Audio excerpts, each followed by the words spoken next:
crap. Oh, wow.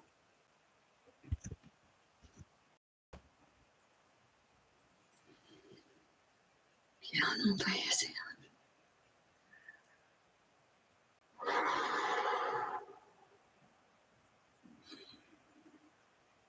Oh. Hi, everyone. I'm Tara, aka Spirit Mother, and I would like to welcome you all back to my channel on YouTube, Spirit to Spirit, Teachings of Going Within Self, on TikTok, 1974 Enlightening Soul, and I'm also live on my Facebook. If you're new to my channel, I always recommend, suggest, and I really encourage people to read the description on my YouTube channel, Spirit to Spirit, Teachings of Going Within Self, so that you can get a better understanding of what it is that I bring forward on my channel. Some of you are aware of things that I do bring forward. I bring forward a lot of my own life experiences, okay? And I do talk a lot about my family. And I talk a lot about the things that I've done or I've experienced throughout life. I talk about politics, the justice system, the medical system, and many other things. Today, I'm talking about death, family, and deeds. Because for the past year, I've been looking into property deeds. I've been looking into my family's genealogy. Right now, I feel a little overwhelmed because of what it is that I'm going to bring forward. Because this is not going to be easy for me to do so. I may cry because I'm going to feel other people's emotions because this goes way back. Okay.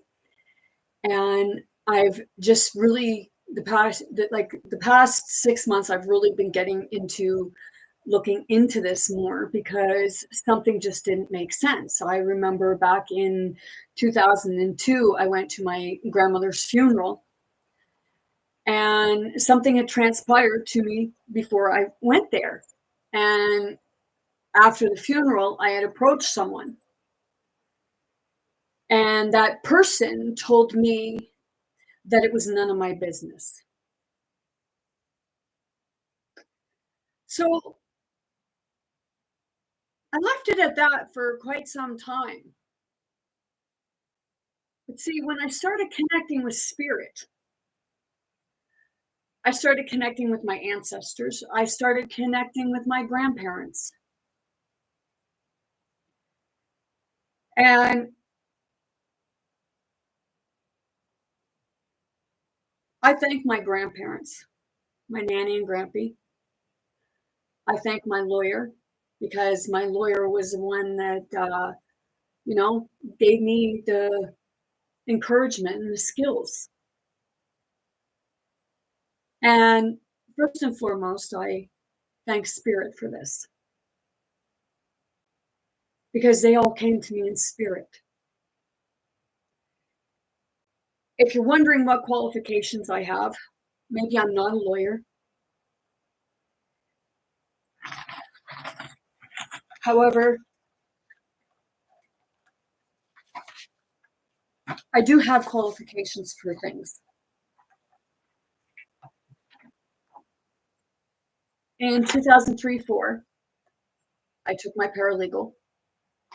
I got a certificate because I failed MS Excel and I failed that by 6 points, and my keyboarding with Microsoft Word, I failed that by 1. Okay, so I have my paralegal. So I have the ability and what have you to be able to look into this stuff because a paralegal does a lot of footwork for a lawyer. With regards to this stuff, I have contacted different law firms. And I've put things out there. And I know that, my dad told me, just, it's not my business, but it is my business because my family is my business. And just because you won't fight for what's right, I'm not you. I love you, and I wish that you would. I also have effective negotiation and influencing skills from Dalhousie, resolving workplace conflict from Dalhousie, personal leadership, leading the self before leading others from Dalhousie, mediation, breaking the impasse from Dalhousie, becoming a master presenter from Dalhousie, the leadership development workshop from Dalhousie. With the 6 of these certificates, it gave me my certificate in negotiation and conflict resolution, and it gave me my certificate in leadership and development. And I did that all with Brad McCrae, master leader. I asked my family to be in here because this affects you.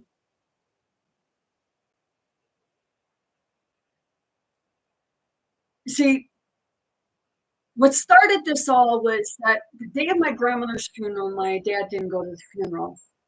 And I thought it was all over a teddy bear. But things just didn't add up because, well, my dad didn't go to his mother's funeral and he was quite upset. No offense, Dad. Like, hey, I'm bringing it out because I'm tired about our family being lied on. I'm tired of our family being the ones that are like others telling people that we are the problem. You said that me and my sisters, we were running the roads. My mom and dad both worked. My oldest sister looked after us.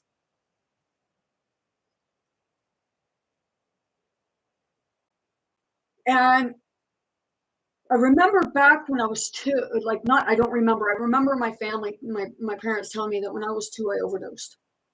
I got in their dresser drawer. It might have been 2. And I was supposedly got into their dresser drawer and took out some nerve pills and ate them. Well, how many kids can really open at less than, not even maybe 2, can open a pill bottle? So I was going through things and, I remember dreams. And in one of these dreams, see, the woman involved was in this dream. And she was passing me a cup. I don't know if the cup was being given to me as a child or if it was a cup that was being given to an adult.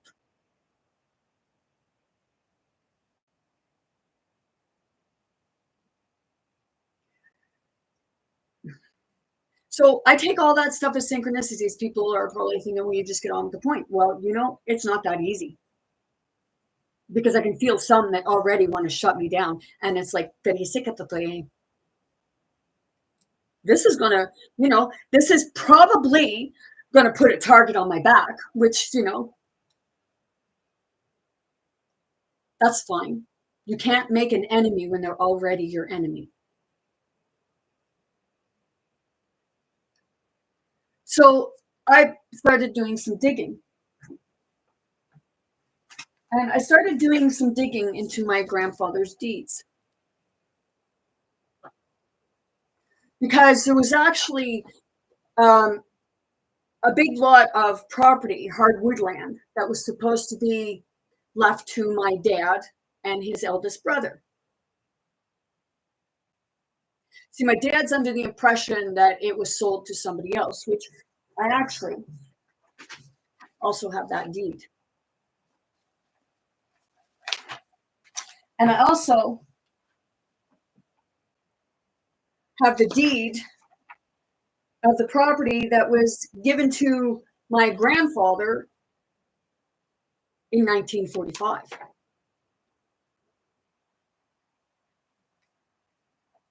And I actually started looking because it just didn't seem right.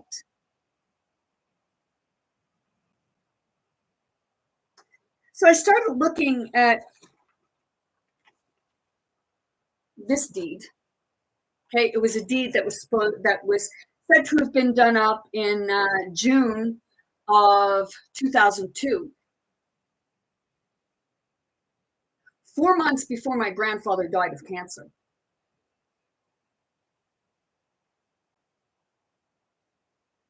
See, my dad's under the impression that they only got like $20,000 for this land, which was really strange because it was said to have been the land that was supposed to go to my dad and my uncle, my eldest uncle.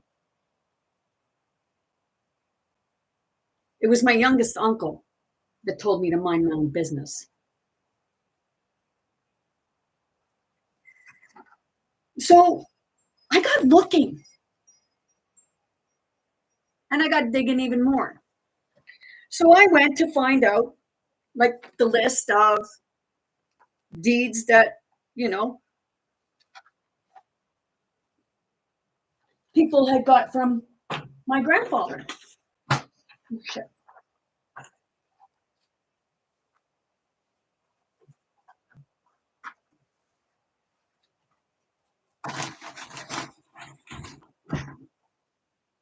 Damn.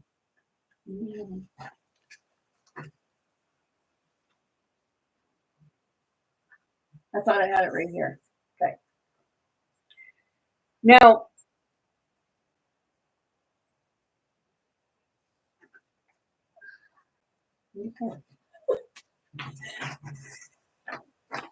this deed here was from 1945. Okay, this is what land was given to my grandfather and my grandmother.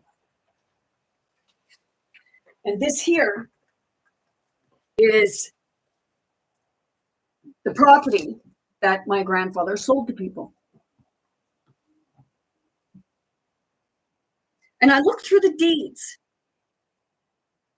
Okay, so this person, that property was supposed to have been sold to in 2002, 4 months before my grandfather passed away. Strangely, with regards to 1945-49 deed, and this one's in 2002, but I talked to my dad, and a lot of property had been sold since then. But the wording in this 1945-49 deed is the exact same description in this deed. I just heard, how the fuck is that? Exactly. How is that? Because, see, when I went in and I had someone help me do a little bit of digging with regards to the property, and I actually have a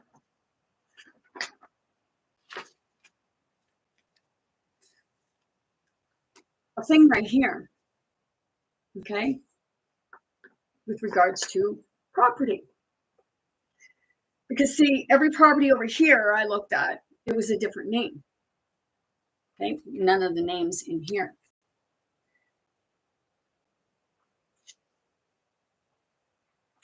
What's she getting at? Well, I guess you're going to wait. You're going to see if you have patience enough to wait, or you can miss out and you can go somewhere else.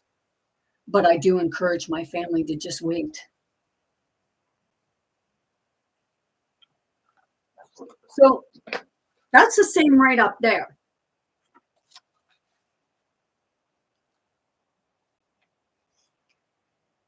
Which I found really strange. My dad said, he went and picked the money up for the funeral expenses. And my grandmother, she was extremely healthy, but all of a sudden she had a massive heart attack a week before my grandfather passed away.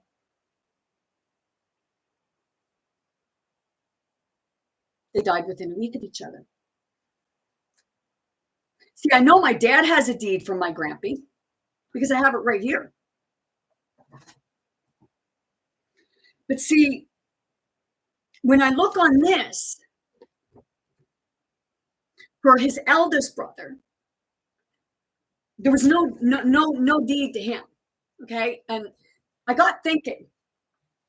So because I got thinking, I started searching, and I decided I was going to check the deeds in my grandmother's name.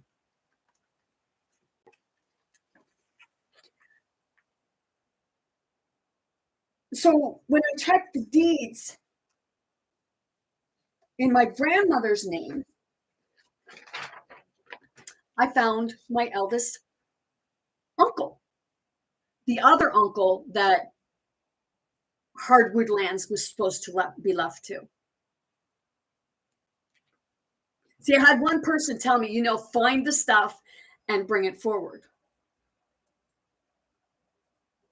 So if you look on this deed was February 10th, 1989. And I have the right up there highlighted of the property. Okay. But see, when I went over to this deed, which, I even looked for these deeds in my Grampy's deeds with my Grampy, which I have them right here. This was the property that was granted to my grandfather from his grandfather. And this is the property that was granted to my grandmother and grandfather from my grandmother's father.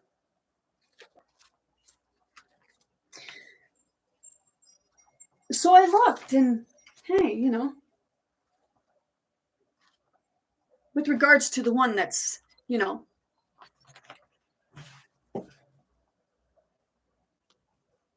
oh, they're going to try to take me out.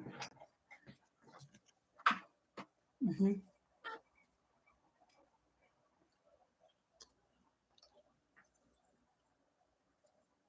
TikTok, please wait. Hang on. Because, oh, shit. Don't go out.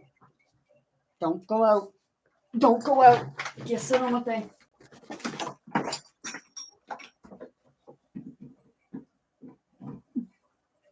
Huh.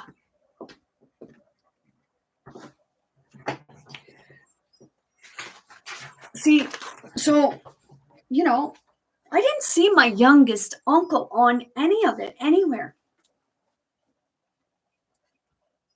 I didn't see my youngest uncle in my grandfather's deeds or my grandmother's deeds.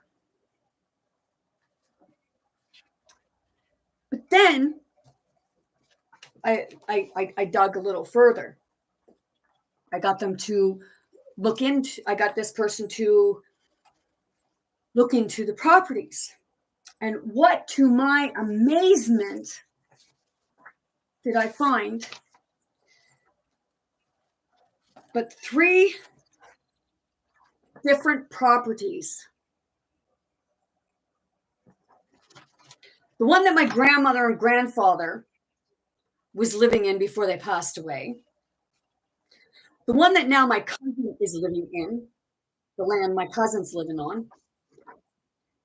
And what did I find? But the 85 acres that was supposed to go to my father and his eldest brother.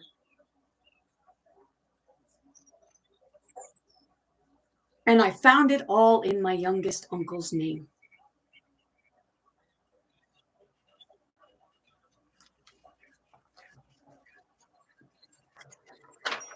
See,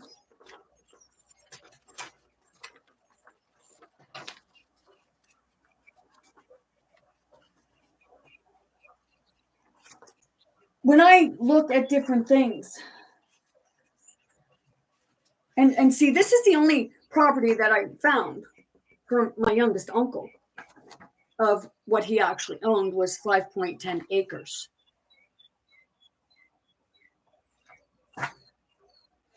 See, when I go in here and I look at the write-up of the property that was supposed to have been put over in my uncle's name, 3 properties. Now, I'm going to show you something. If you look on all 3 of these so-called deeds,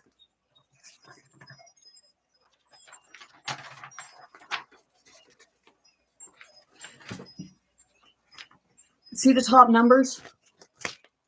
Up here, they're all the same. And up here, it has September, but right under it, it has June marked out, a line through it. See, when you do legal documents, you're actually supposed to initial them. And then on each, there was like 3 different dates. And then down here, and whereas by deed dated the blank day of April 1942. Well, what deed are you referring to? Because it was 1945.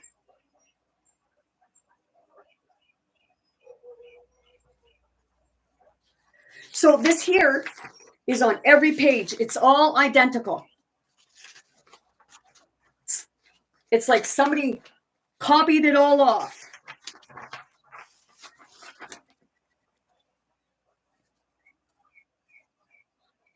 And these are supposed to be deeds from 1990.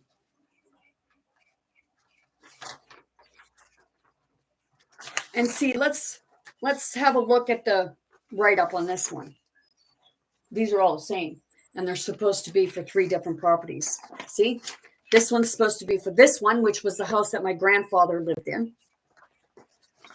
This one was supposed, this is supposed to be the one for the property that my father and his eldest brother was supposed to get. And this was the property. I'm not sure if my aunt was supposed to get that property or not, but I'm pretty sure my dad was under the impression that his and his brother's property got sold to this other person in 2002. Dad, your brother played you dirty. And these are false documents.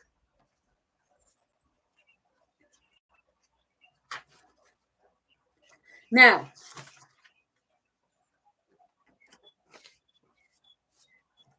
we're going to have a look at this, because we're going to have a look at this too. Okay. See, the description on this deed was the property in my grandmother's deeds with regards to my eldest uncle. And my eldest uncle lived right here, right next to his youngest brother. Okay? But ironically, what's written in this deed, this is my uncle's deed, my oldest uncle's deed. And this is supposed to be the deed that was in my youngest uncle's name. But when you'd read the description, all that lot of parcel of land being the homestead of Archie McMullen, well, hey, wait a minute. It was my grampy's land. It was put over into my grampy and my grandmother. And see, it's all the same. The deed on my uncle's property is written in here. My oldest uncle. The write-up on my youngest uncle's so-called deed is identical. So there's 2 different deeds, but identical. Identical write-up of the property.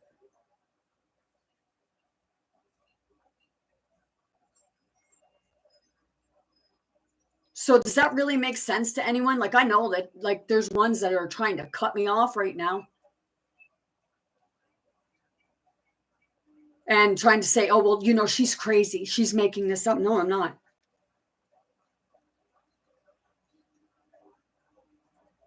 I'm not making it up at all. See, a message to, like, someone who contacted me in the middle of the night. You wondered why you wanted to rip his head off. Don't touch him because he's not worth it.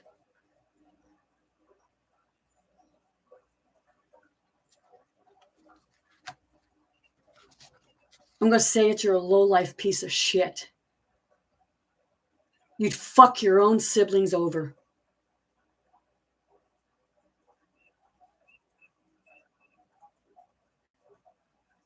Dad, your mother and father didn't give your property away. Your brother fucking stole it.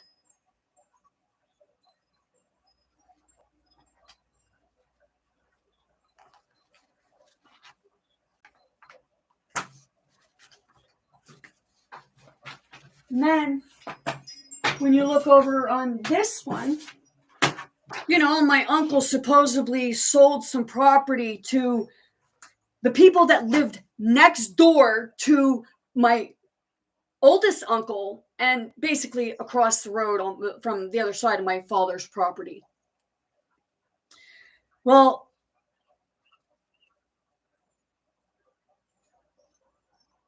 it says in here, like my grandparents, and it has my uncle, my youngest uncle's name in there, deed September 28th, 1990, which I showed you that June was scratched out. So whose document did they take it from?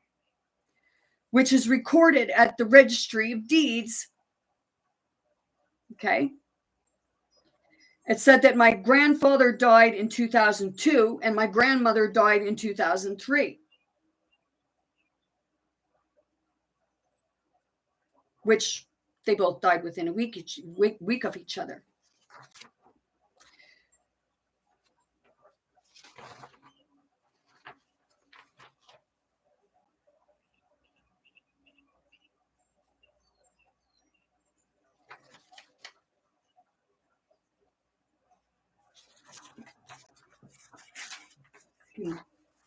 Bear with me one moment, please.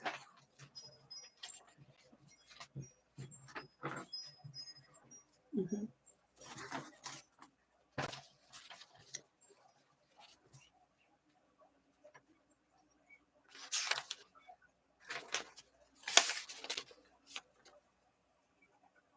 It's Dad's deed.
Excuse me a minute. Watch out, Rolly.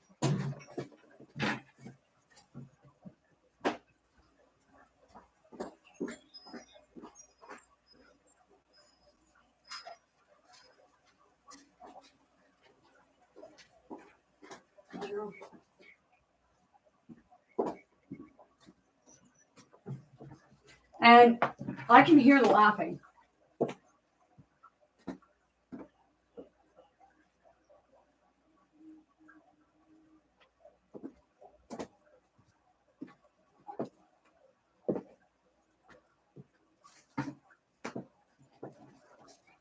See, you can laugh all you want because it will appear.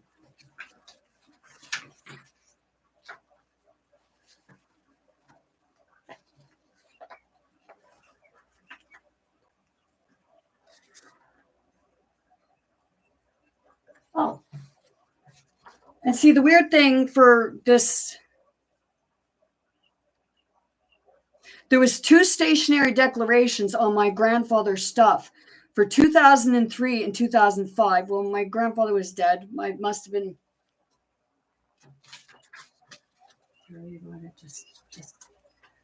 Oh boy. Yeah, I know what they're. I know what's happening. So that just tells me that there's more people involved than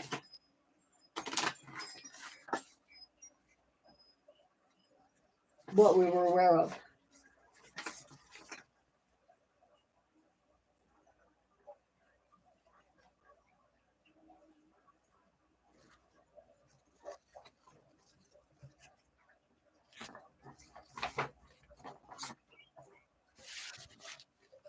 Because right now, I can feel somebody wanting to strangle me.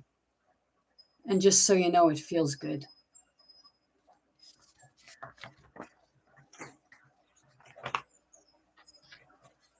So, the one my grandfather was on was supposed to be 18 acres. The one that my cousin is now on, that was 15 acres. And the one that was supposed to go to my father and his oldest brother was 85 acres. See,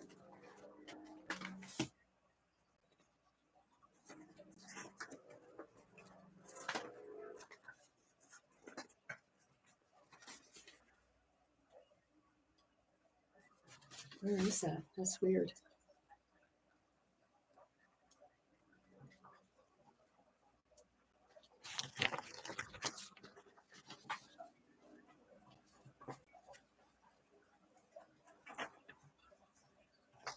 It's pretty freaking weird.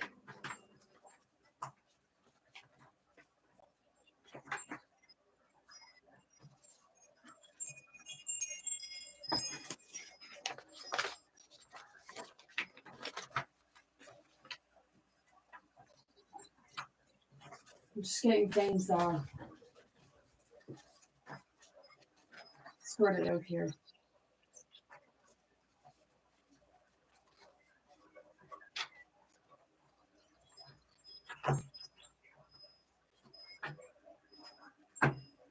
See, it even says in here about the property that was sold to the church.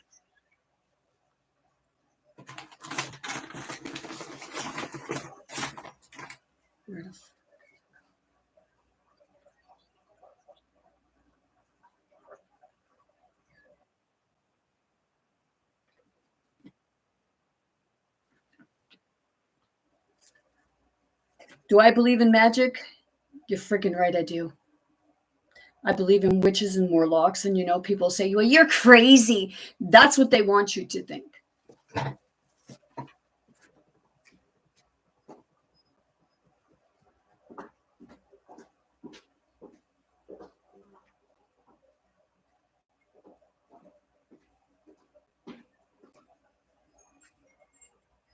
Because I can feel it. Feel energy. Just give yourself a sec. Bring yourself back. Oh, here it is. Thank you. I wasn't looking on the back page.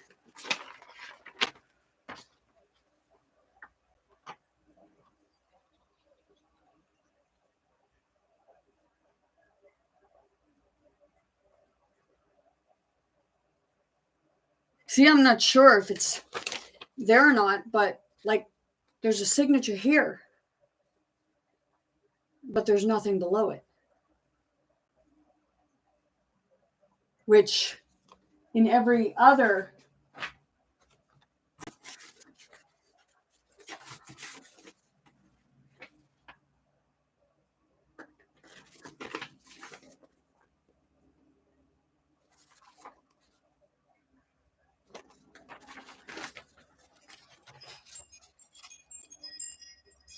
See, it says, signed, sealed, and delivered in the presence of, and then it has a name,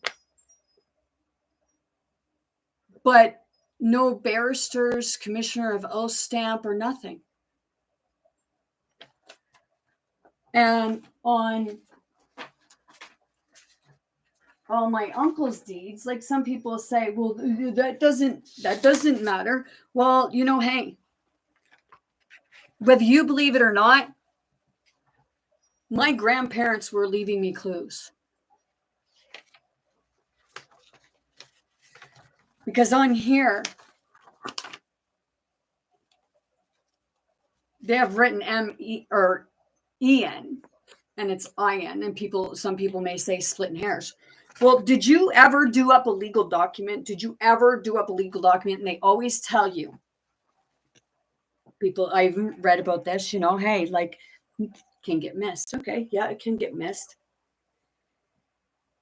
But see, I'll tell you, even when, like, on documents, when you have legal documents, if you have to, like, usually like a will or a deed or anything like that, if you put a line through it, you have to initial it.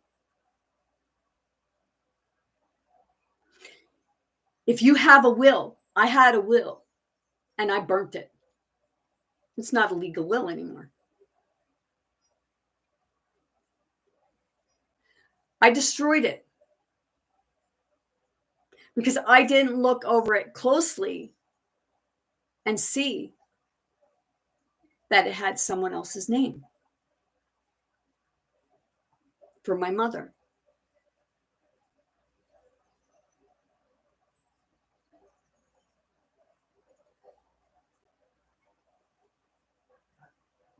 Some people, you don't think anything of this, and some will shut me down. And, I'll tell you right now, if my family don't see what's wrong with this, I have to ask you, are you involved in it? Do you know about it? Because no matter how you look at it, it's illegal. It's fraud. Because how did it even get registered? 3 different deeds, exactly the same for 3 different properties and in 3 different places.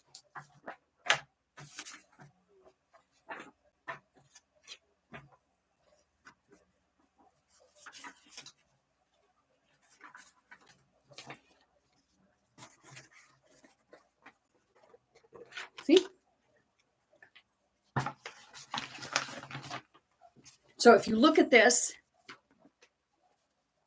okay?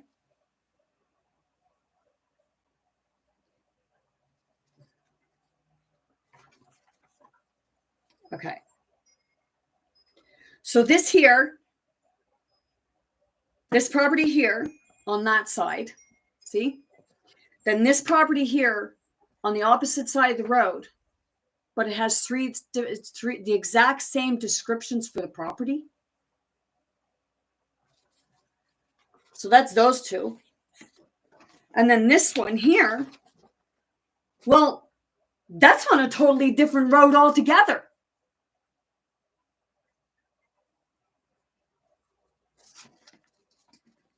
So you got this one, and this one.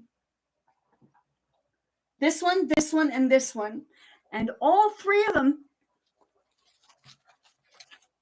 have the exact same description. And somehow they got filed with the court. Somehow they got filed in the Registry of Deeds. But there's nowhere to be found in my grandfather's or my mother's deeds. And they would be registered. They would be under those same people.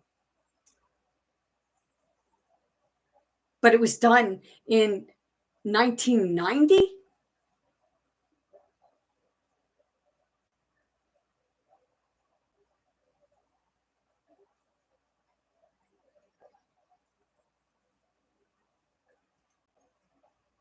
It's weird because I don't even think my grandmother and grandfather signed it.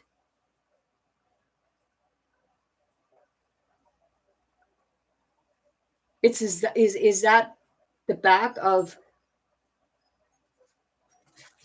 someone else's deed?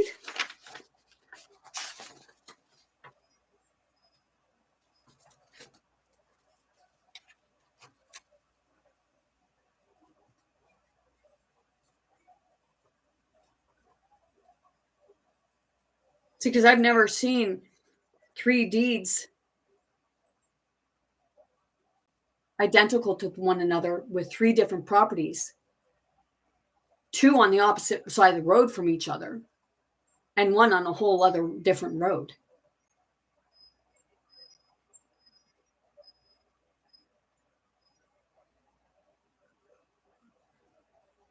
People want to just try to discourage me and have people think that I'm just right out to lunch and I don't know nothing. Like, do you ever hear her talk? Like, do you ever hear her say about her family? Like, do you ever hear her? Yeah, she's fucking honest. And I put all my own shit out there.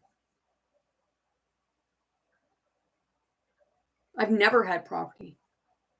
I've had a credit card once, and that was one of those pay on credit cards, and I didn't keep that long. I only had it for a few months for a specific reason, and then I just let it go.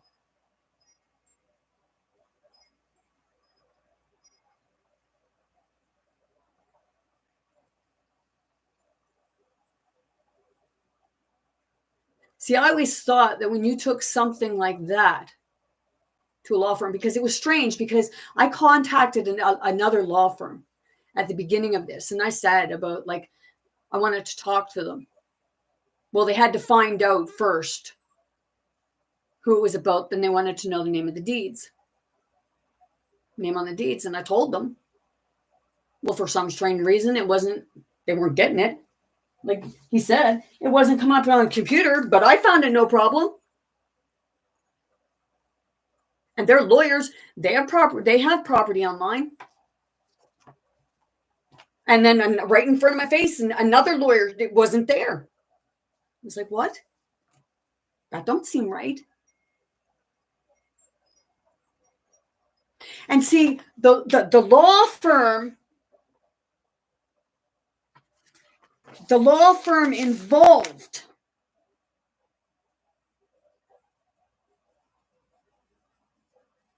I don't even. This is the commissioner of oaths. And this may have been the lawyer at the time, a barrister of the Supreme Court. But it doesn't say which law firm she was from. But see, when I called the law firm in Shubenacadie, and I explained a bit of stuff, because they had to do the check.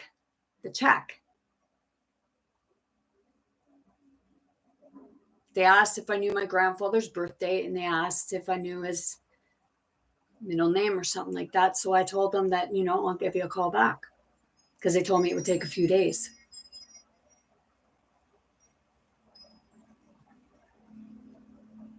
It wasn't even an hour later, and I contacted them. Nope. They wouldn't even take the rest of the name. They just wanted me gone.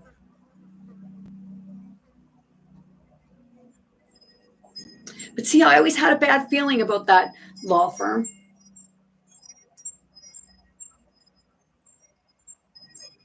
Because they're just right upstairs from the courthouse. Oh, doggy, hit the fucking nerve, did I? Hey, I know people say, well, that wasn't very professional. Well, hey, I'm in spirit mode.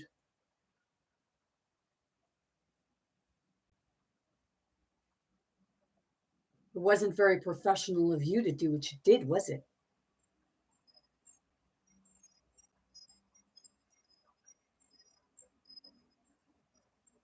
And if the system allows this to go through.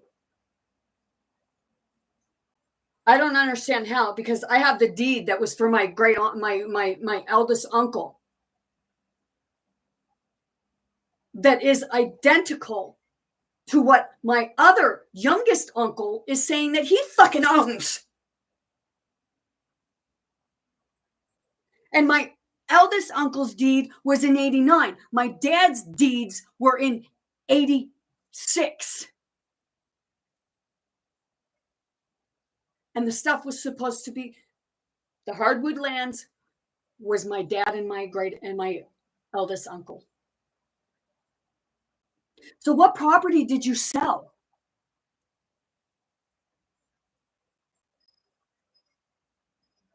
Seriously, because the property you're saying you sold was actually the same description as a deed from 1945, when property had been sold from then. And, you know, I know the names of the people that own the property after that.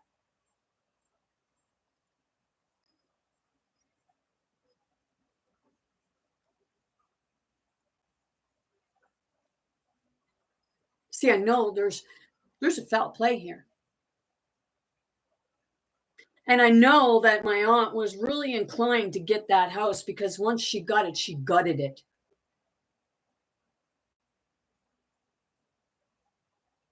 And then all of a sudden, the whole family had money to do stuff.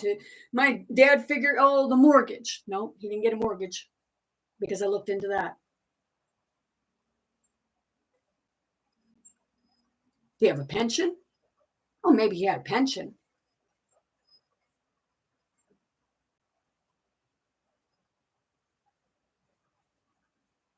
But all of a sudden, all these renovations, my dad said that he got money, the money from, like, the land he sold. Did he really? Or did he sell some wood off of yours and your oldest brother's land? I even went to probate court to see if there was a will. And I don't know, there's a big part of me that feels that there's a will somewheres, and the executor is hiding it. Because when I went to probate court, there was nothing in there of a will being probated, and there was nothing in there about it being probated at all. And if anybody knows, like, the state law, it goes to probate. Whether it's a will probate or an assisted probate. But what do I know? Apparently, I know a little more than what you ever gave me credit for.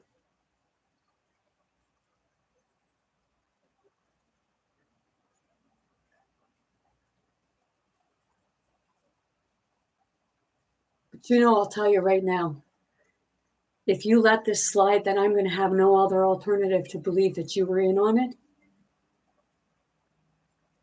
Or asked you, if you're not in on it, why are you just letting it go by? I don't give a fuck how old you are. Your family's here to help you.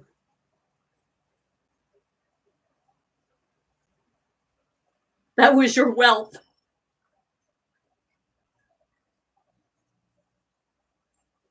So don't fucking lie to me and say you didn't care.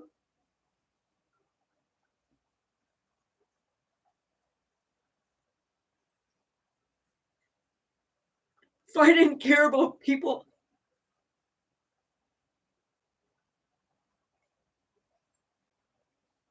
I have so much screaming inside right now. I can't stand my uncle. He deserves a good spit right in the face, because that's what he did to my dad, and that's the fucking confirmation. I don't know if your kids know, but you're a poor example for your kids, man, and your grandkids. That's not just stealing property. That's fraud. And there's a lot of it fucking going on. A lot of people are losing their property because of fucking assholes like you.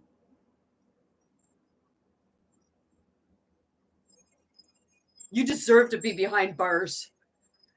You and all that's involved in it. And everyone else like you.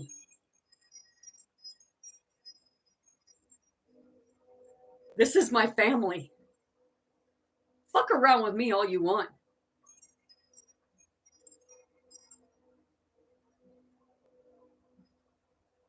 But you stole from your own flesh and blood. If maybe he's not your flesh and blood. And maybe that's why nothing was ever deeded to you from Nanny and Grampy. Because that's they're not legal deeds, man. And if the court system don't do anything about it, then I guess the people really need to start shaking their fucking head, because it's happening to every goddamn fucking one of you.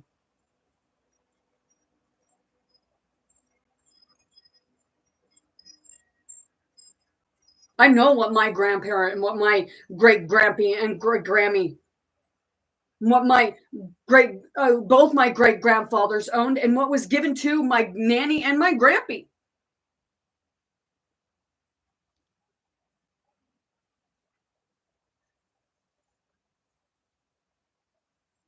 I may not be a lawyer, but I do know when things don't make sense. And I know when 3 documents are identical to one another.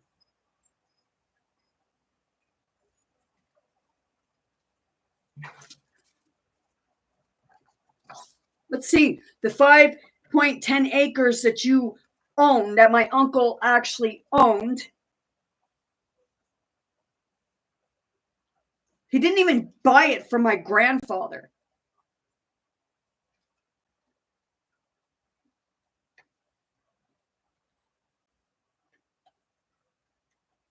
Oh.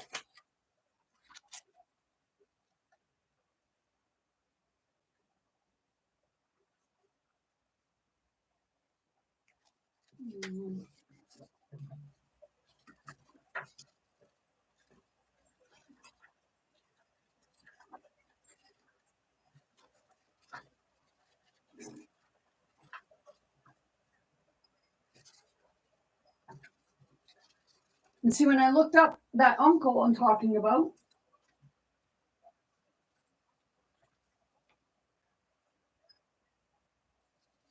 Corey Printer Friendly, his name, and I looked up grantees, registry of deeds, grantor, yes, power of attorney, or general powers of attorney, yes, judgments, yes, include name.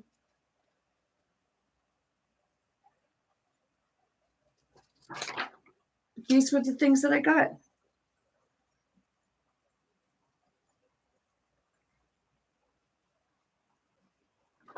But there was never ever. My father was under the impression that the property had been changed over before my grandparents passed. But it wasn't.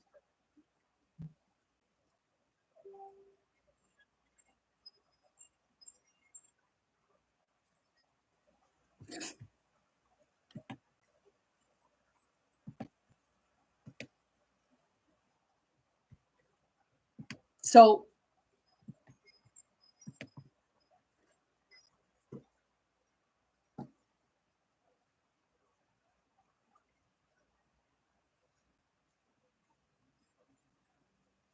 what went wrong there? Is there something really crooked altogether besides just the deeds? Because the strange thing is, I said that thank you, Nanny and Grampy, because Grampy never bought anybody anything. Didn't even buy us Christmas presents. Nanny even stopped putting the names on, his name on it. But after I had my oldest son, give birth to my oldest son, and we brought him home, my grandpa was right up at the house with a blue snowsuit.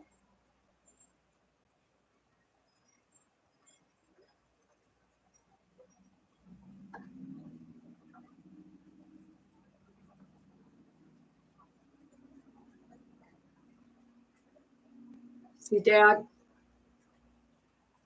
I don't know why you didn't stand up. I know you didn't know. And I know you said that he showed you the deed. What fucking deed did he show you? What deed did you see?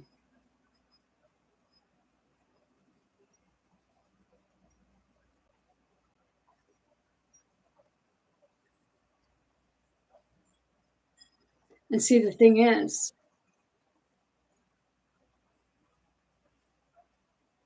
in order to find these deeds that the property supposedly belonged to my uncle, I had to get a professional to help me find them.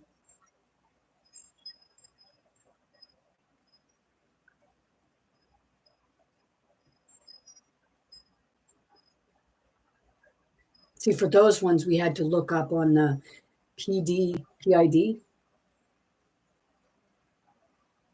to find out, the number of the property.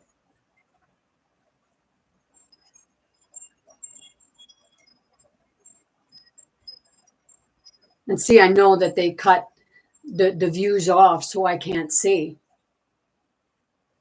We're talking about how my uncle scammed my father and my older uncle out of land. And probably maybe even, I don't even know, maybe my aunt don't even know that he did that. Because I'm pretty sure there was supposed to be property left to her, because, the whole set that my uncle's in now that they tore apart, well, that was said that was supposed to be left to him. Okay. And then the hardwood lands, the 85 acres, was supposed to be for my dad and his oldest brother, half each. So half of 85. And somehow there's another deed in there done 4 months before my grandfather died, which my grandfather was really ill. I don't even think he could really fucking go anywhere.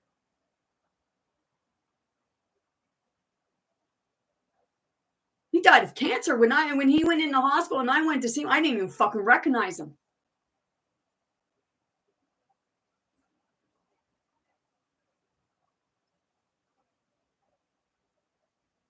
And I'm sure the fuck the lawyers don't come to the house.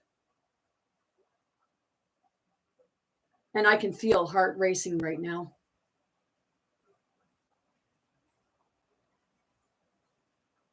See, I don't know if he helped if my youngest uncle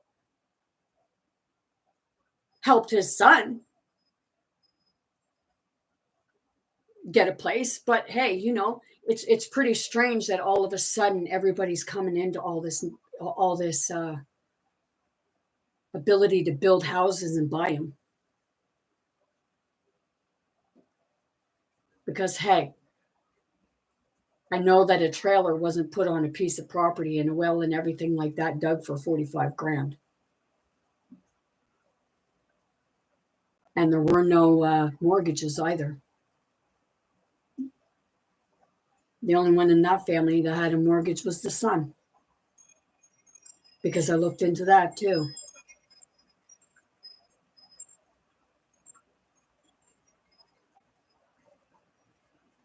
See, you said you would talk about my family, and we were the lowest of low. But yet you didn't charge a man for holding your daughter, from what I understand, holding your daughter at knife point, about ready to have at her. The same one that raped me when I was 9. There's your dirty laundry.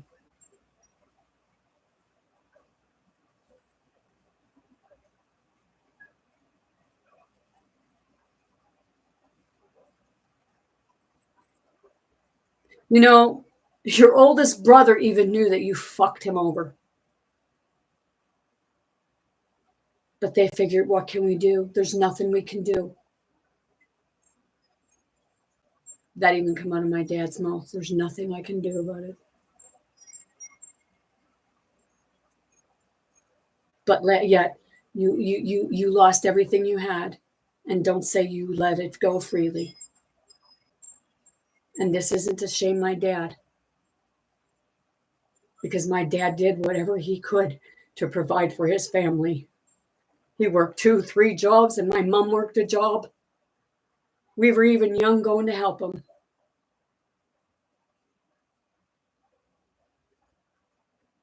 And my uncle's wife never worked a day in her fucking life.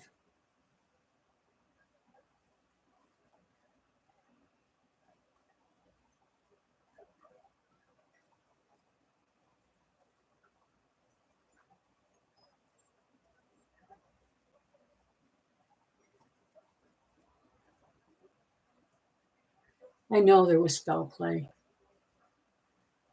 Because when I was channeling my nanny, getting all this stuff, all I could hear was, get that bitch out of my house.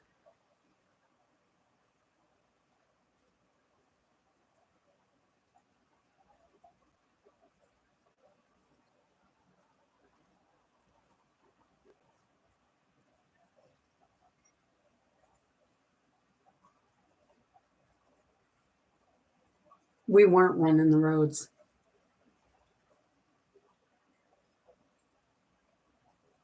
We were fucking 11 and 12 years old. Well, I was 5. But my parents had to work to support 4 kids.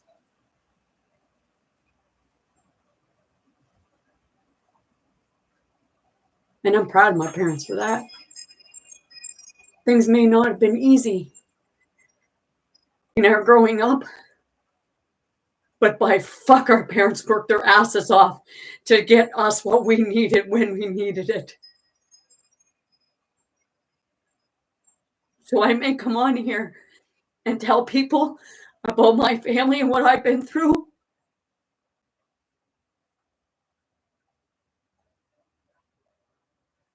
But I also know that they had no choice but to work. Because they had 4 mouths to feed. And we were all girls.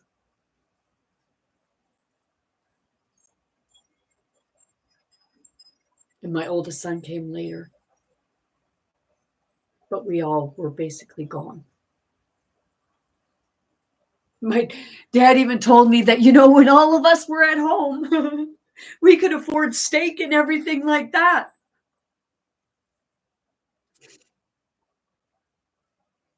But then they could no longer afford that after we all left.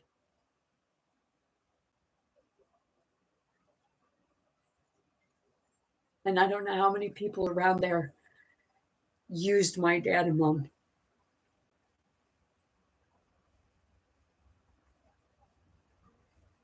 I seen my dad stand up for himself once, and that's when the neighbor come in right in the house and went right in my dad's room and grabbed him out of the bed. And my dad drove him right up against the fucking wall. That was the only time that I ever seen Dad stand up for himself. And I wish he would now. Because you can go to probate. I can't. I asked if I could, but I needed someone's permission.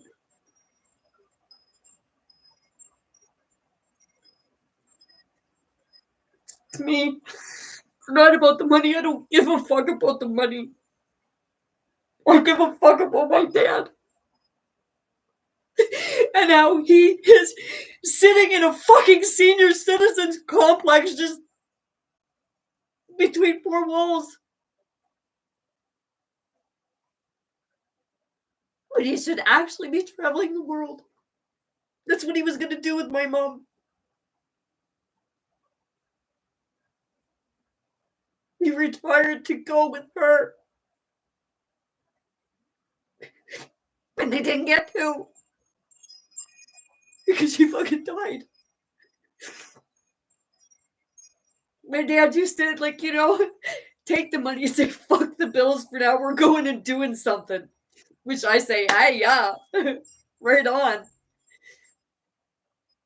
Like, fix the bills later.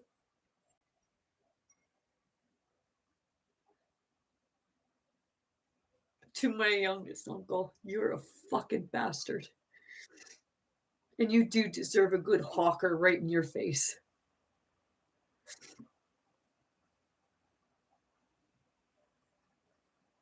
And anybody who fucking believed that miserable old bastard, you're just as bad as him.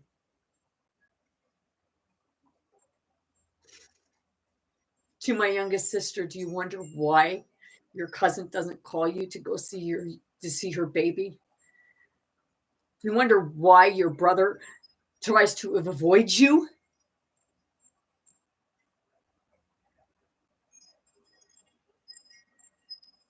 Maybe he doesn't have a guilty conscience. Maybe he doesn't have a fucking conscience at all. But you make me sick.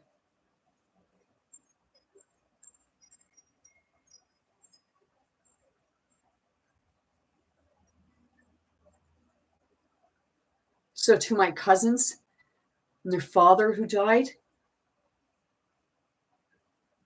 that property would have been yours, and your uncle scammed you out of it, unless you already knew.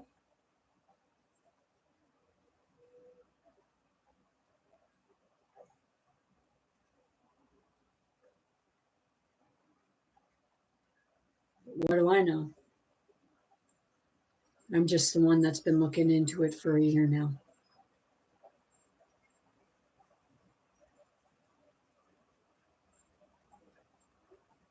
I'm the one paying the money out of pocket, not to receive it back and not to receive anything, but to get you back what was rightfully yours.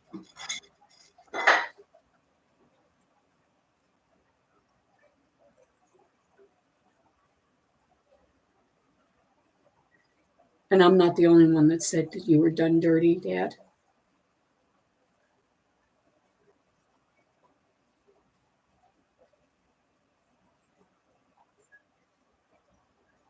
Makes me wonder how many people is getting money because to shut them up. Blackmail's the easiest way to shut someone up, right? Give them some money.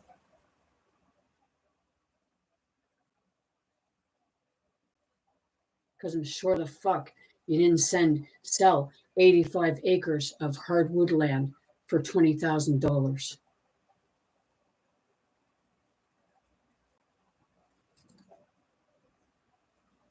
So where's the money, Uncle? Or should I say piece of shit?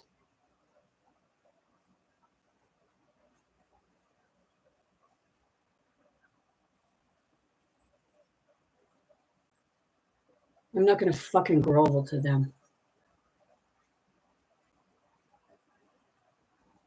He's a thief. He's a lowlife.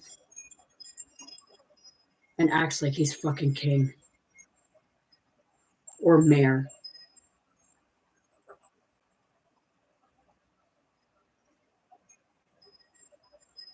See, when we went to the funeral with my grandmother, and after the funeral, and I went back and I changed and I come back, everybody knew something was going on.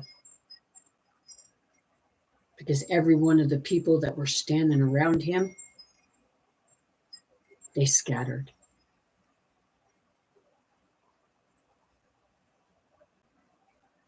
When I asked him what the hell is going on, it's none of your business. What? Because you're a thief? You're below the low light.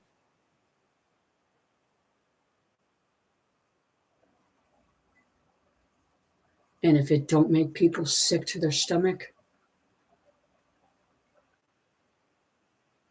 then you need to find your heart.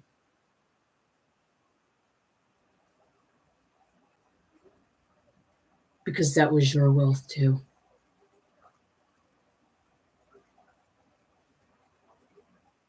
That was your inheritance. That was what was supposed to be passed down.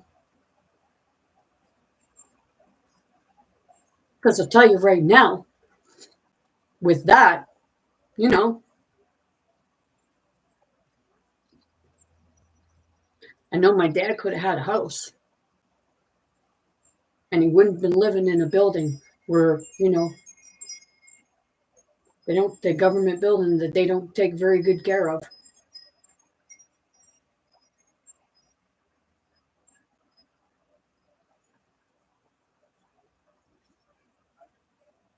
He would have had a house paid for, a car paid for,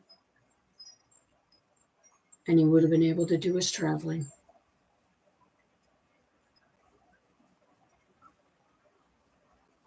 You wouldn't have have to worry about robbing Peter to pay Paul. See, I didn't care about the money. It was just like, what would be my father's and my oldest son.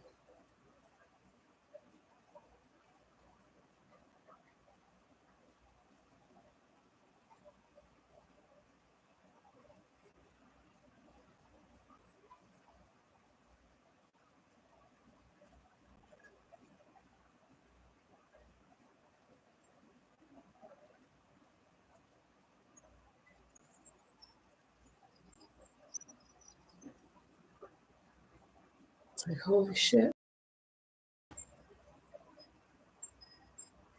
Even another law firm just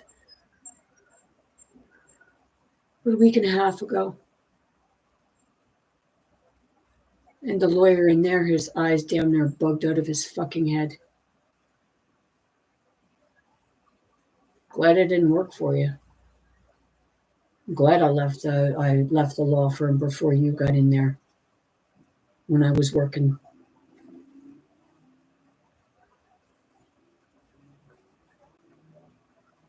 Because see, whether you go to court now or not, I think it's your legal obligation to actually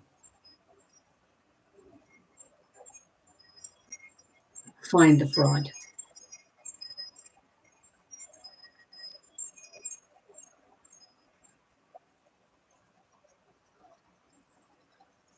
Told me to go to a law firm next door. And right now, I don't trust a lot of people.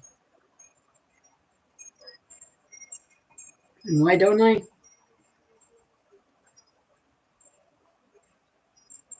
Because they've proven themselves to be who I believe them to be.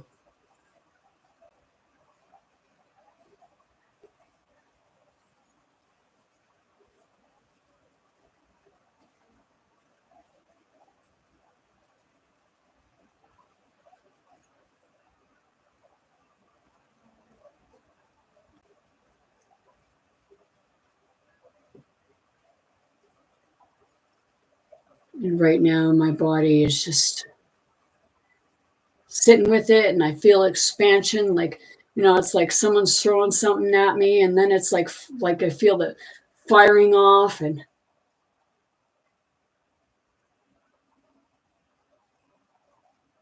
it's an all out spirit war.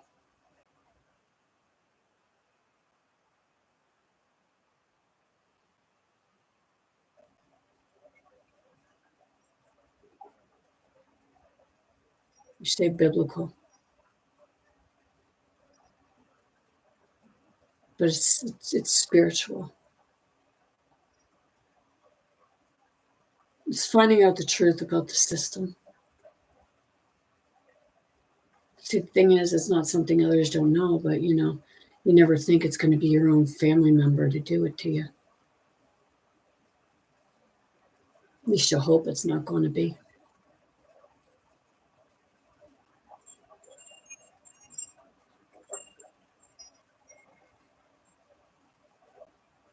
The only property you owned when Nanny and Grampy died was 5.10 acres of land and a run-down trailer.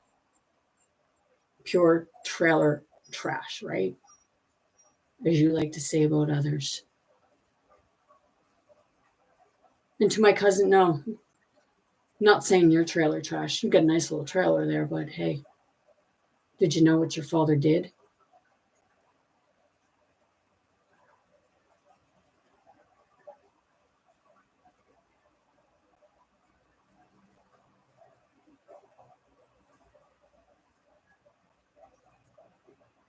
I'm going to show you as much respect as you showed my dad. As much respect as you showed your mother and father.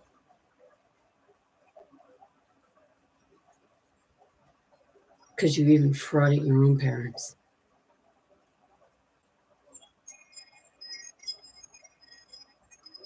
Because none of that property still belonged to Archibald or Wilbur. It all belonged to Nanny and Grampy and other people. I even asked my dad, like, do you know these names? No.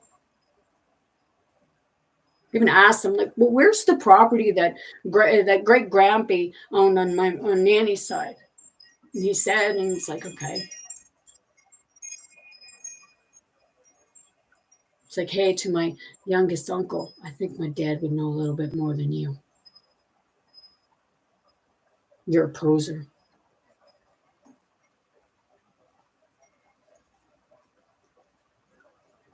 And I don't like you.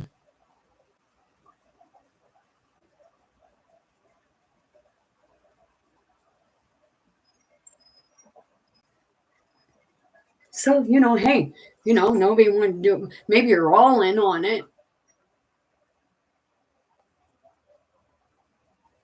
In which case, I'd have to say, who were you trying to fraud?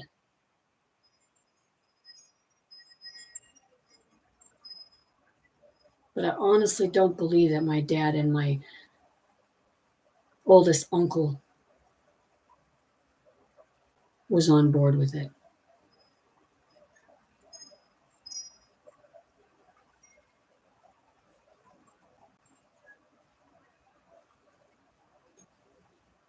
Because, see, with my cousin, where his house is,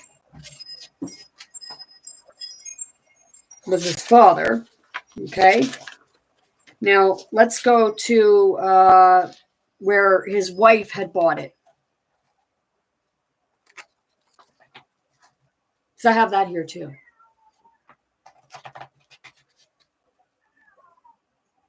Went from my Nanny and Grampy to his wife,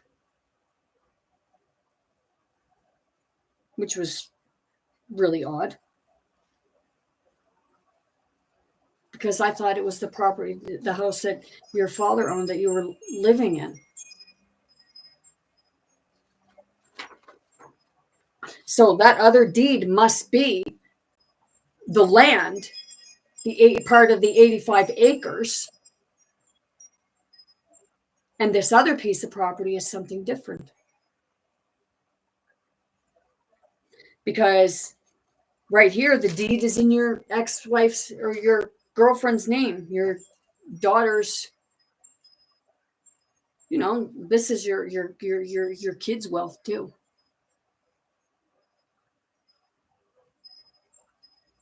It went to your daughter's mother.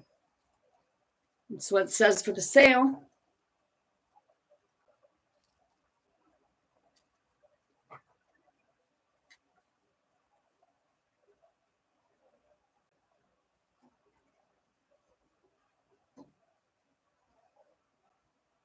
And it's odd because, well, yeah, okay.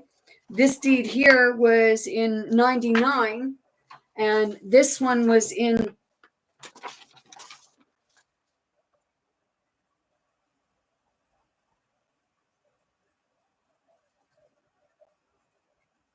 98. But see, she didn't stamp it on this one. I just noticed that. She didn't stamp it. She didn't stamp under. There's nothing there that says Barristers of Supreme Court and then her name, Commissioner of Oaths, Supreme Court. It's just her signature. Right there, where my fingers are pointing. And see, in this document, their name, my grandparents' name is spelled with an IN, but in these ones, it's spelled with an EN. IN. And down here, she didn't do the stamp either. And, you know, it was like from another document, from what my understanding is, when you do legal documents and you sign it, you stamp it. You know, you're commissioner of the oaths. I couldn't sign anything unless I had my stamp to stamp it and say I'm a commissioner of oaths. So those are all IN.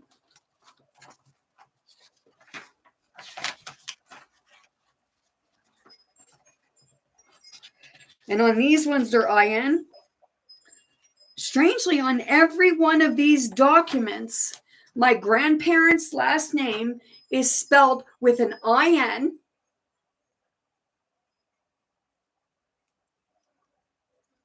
And not an EN. Like, you know, hey, these three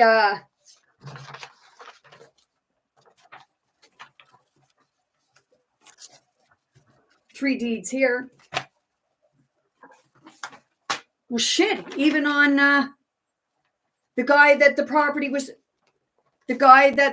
was supposed to be sold to 4 months before my grandfather passed away.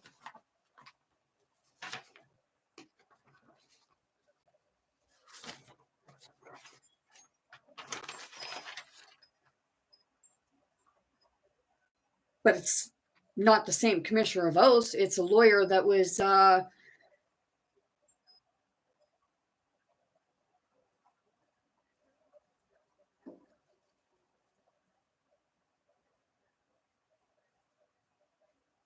law firm in Toronto.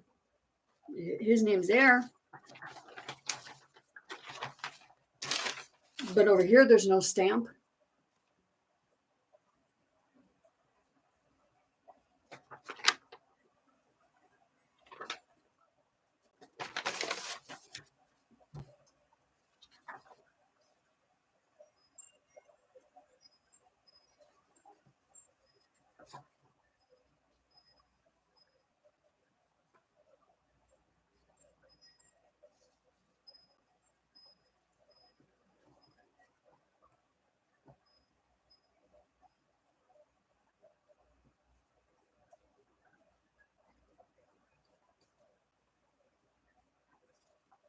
See, all this right up here is the same as it is right here, but it shows something different in the book on this one. And in this one, it says the date.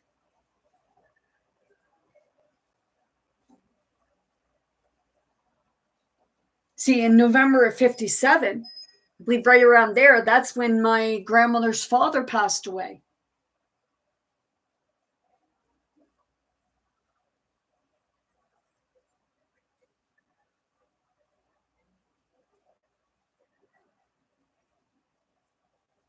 So it says up here that it was in my grandfather's name, and I believe that would be his brother's name.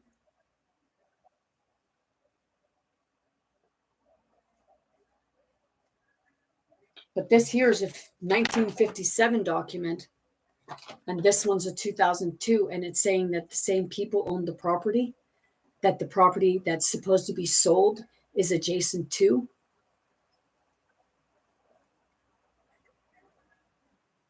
I'm sure about that.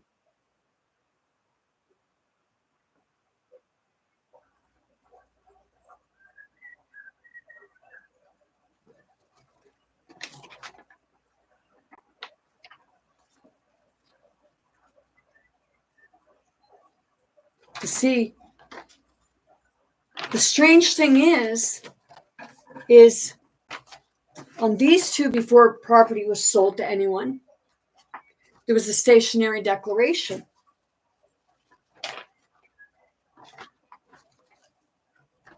But on this one from 2002, there was none.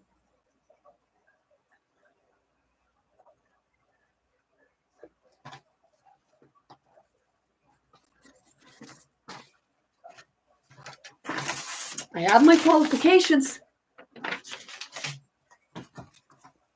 I may not be a lawyer, but I have my qualifications.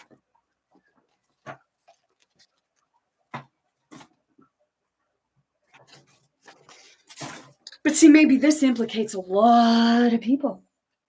That's why I said, I'll probably create a target on my back, but, hey, I don't work for the system. I work for spirit, and I work with spirit. And I guess if it gets me killed, it gets me killed. And people say, well, you think the world's against you. You're paranoid. Supposedly my son said that to me in a text message. But, I question the text message because I'm not paranoid. I'm right on target.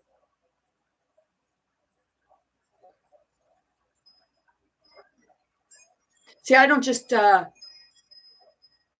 come at people or say something for just no specific reason. Just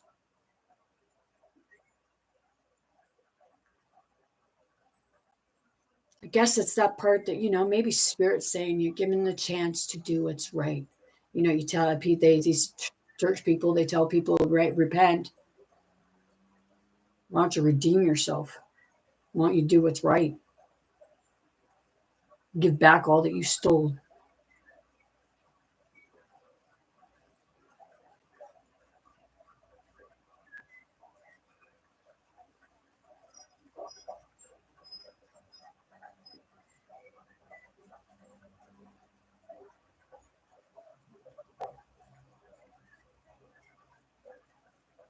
See, you misjudged me.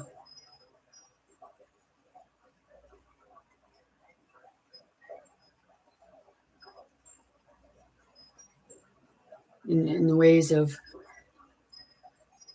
my intelligence.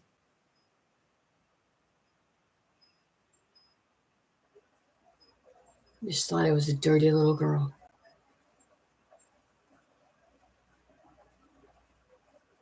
No. You made me that way.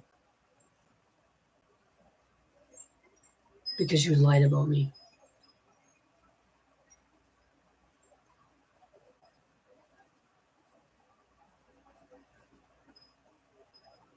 So people who really know me, maybe I've made some poor judgments in my life, but never a judgment like that.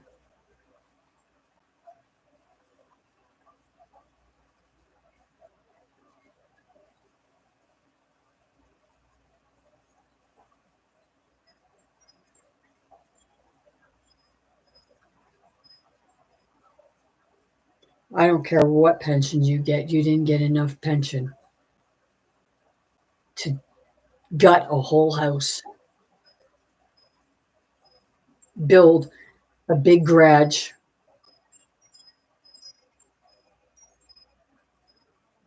put your daughter on a piece of land,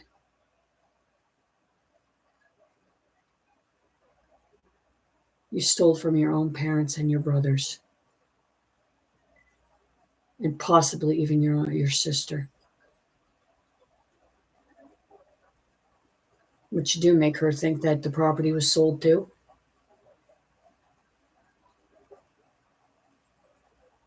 Because, hey, you hear about these adult spankings. Maybe your brother and sister should give you an adult spanking.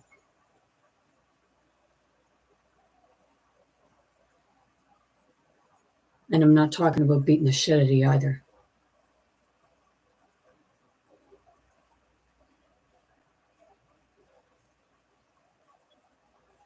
You should be sued for everything you have.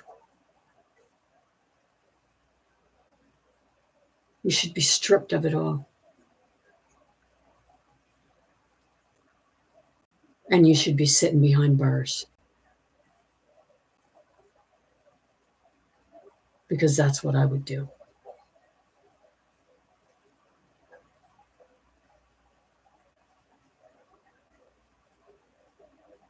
You literally make me sick. And maybe you don't have a conscience. And you don't care because you think that you're the, what is it? The mayor of the community. When all you were was the liar.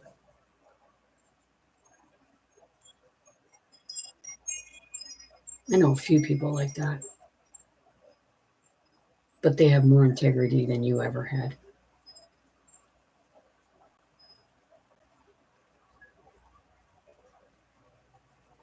Kisiato no shukoita.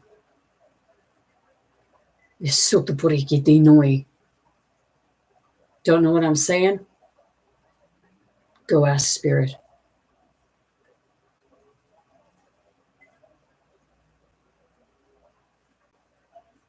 Wonder why your things are falling off the wall.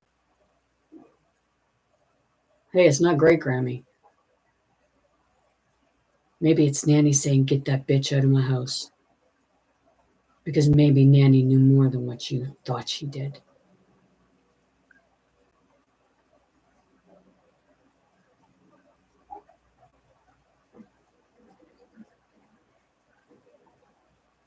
So no, I don't like you. I never did like you, and I never had time for you. I attended things for your children, not you.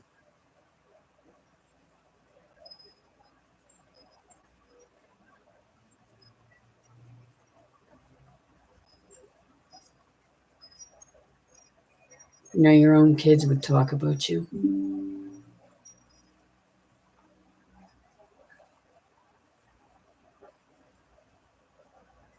Gotta look good for everyone.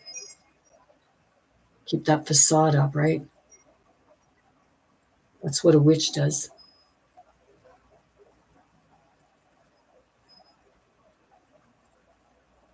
Same as a warlock. People say, oh, she's talking about that. Yeah, because I know what I'm talking about. Because anyone who does that to their own kin, you gotta be one of those.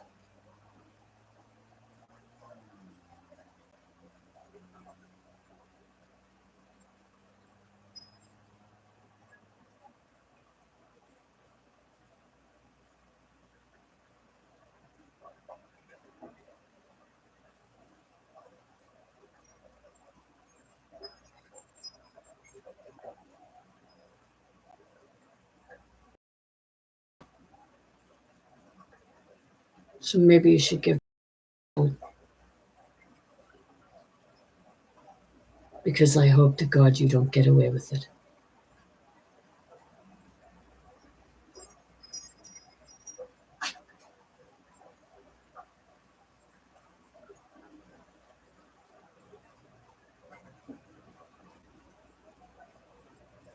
Because see, when I went, my nanny was dying.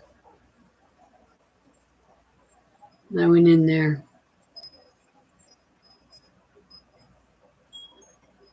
It's hard seeing her, and she's looking right at me, and she said, can you turn off the light?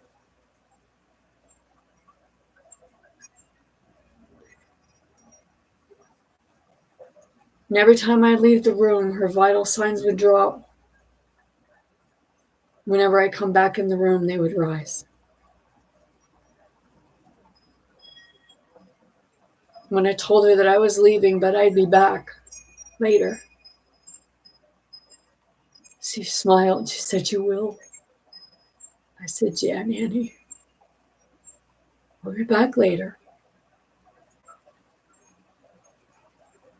4:30 that morning, I got a call. My nanny died. But I didn't get told. I was told just come to the hospital. My cousin, he told me, when he told me, I just dropped. And then the pastor said for nobody to go visit my grandpa. It's like, fuck you. His wife just died. So I went in and I know what teddy bear they're talking about.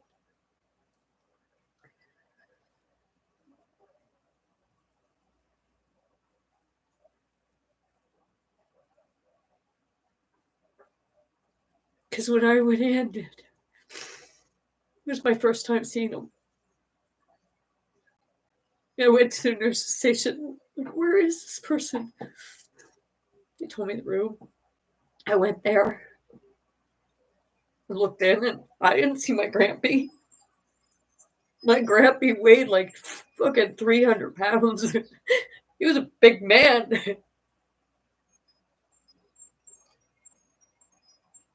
And I went in. They took me back. It's like, that's not my grandfather. Yeah, it is. No, it's not. My grampy's big. Mac's husband and my youngest son was with me, and I asked him to go. And I laid down my head next to my grampy, and we fell asleep for about an hour. But not before he told me that my nanny had been in to see him that night.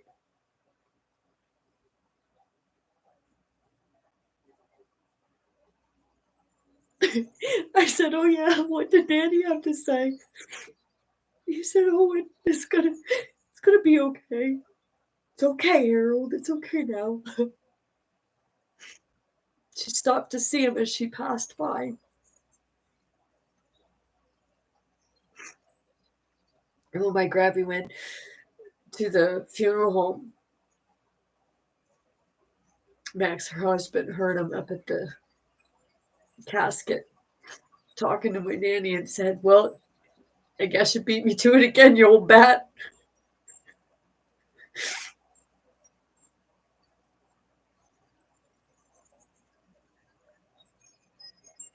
Yep. Then a week later, Grampy died.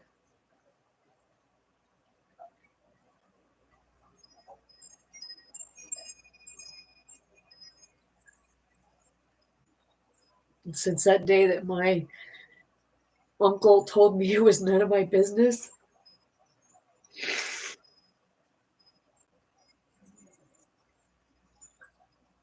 it was my business.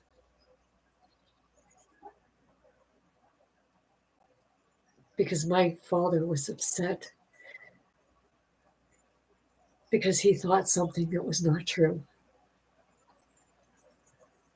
Pretty sure he thought his own mother and father screwed him over. But it wasn't his mother and father. It was you. And your mother and father probably didn't even know about it.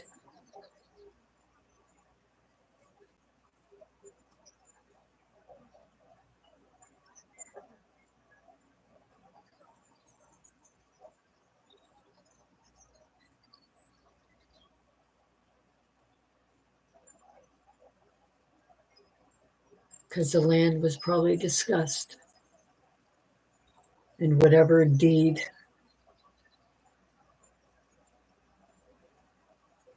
he showed you, Dad,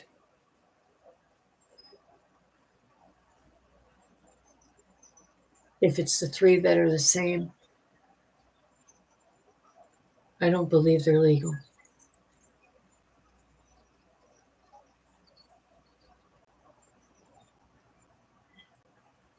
So that land is yours. Half yours. And it would be half your brother's kids. However that would work. But I encourage you to take it to probate. If I did it for you, it would cost a lot of money. But I'll go with you. And I imagine the rest of them will too.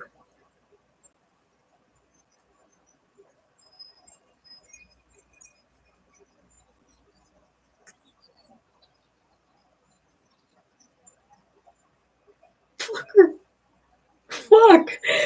What an asshole.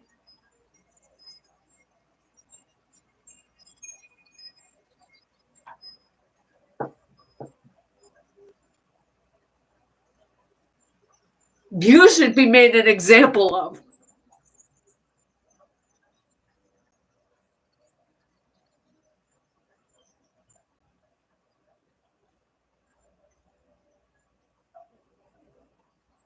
So if anybody ever tells me that I don't love or care for my family because of the way I say about what our family experienced or what I've experienced, fuck you.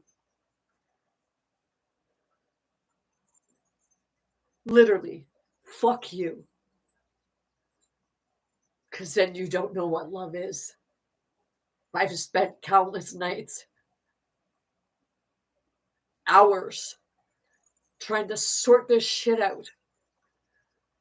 But it's none of my business. My father is my business.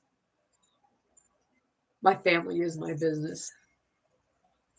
Maybe you don't think yours is, but I'm not you. You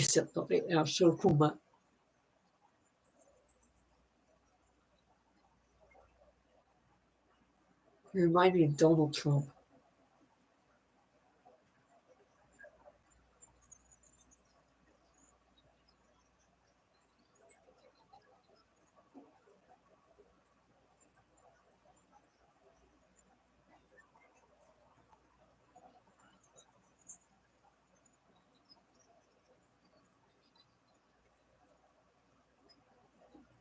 So welcome to my church.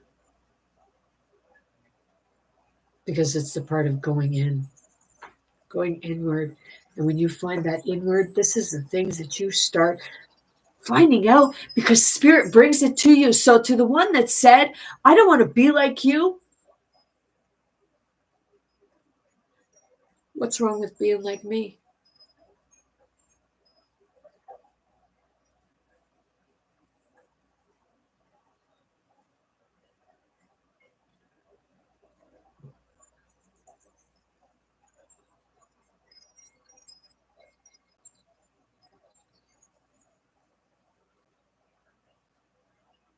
Eu botarei esse ruim. Eu botarei esse ruim. Coitado. Se eu tô deixando creme.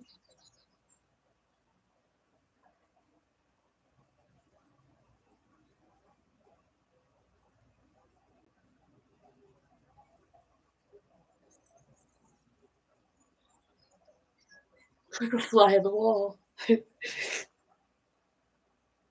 Eu comer.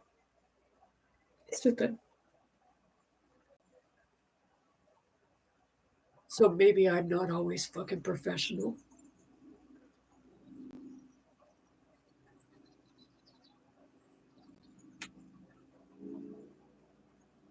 Maybe the world needs a little bit of what I bring.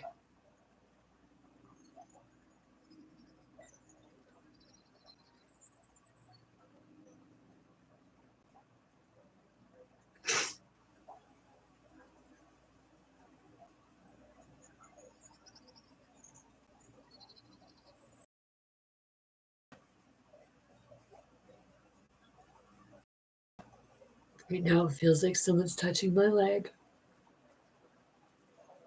Because it's like my pants are bubbling.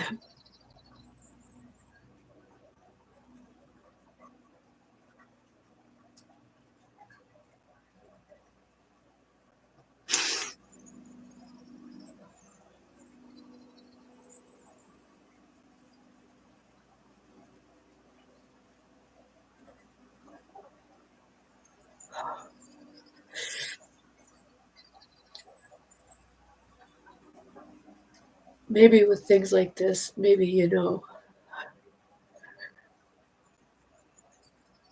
when the proof is there,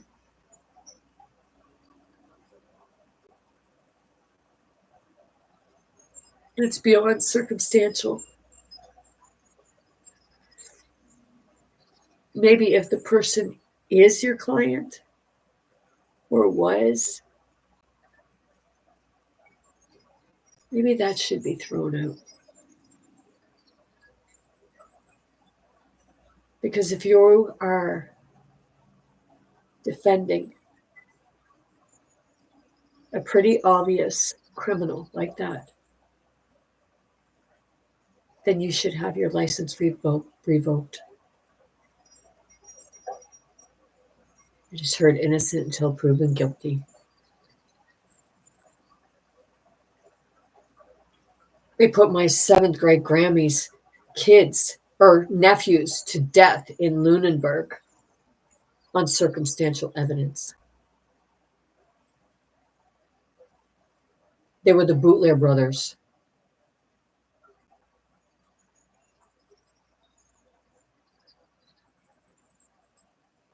Gisaratoye.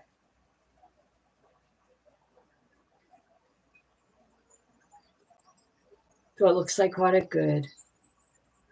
Do I come off as crazy? Good. Am I a bitch? Only your karma. And I'm my own karma too. Because I know what I put out, we receive.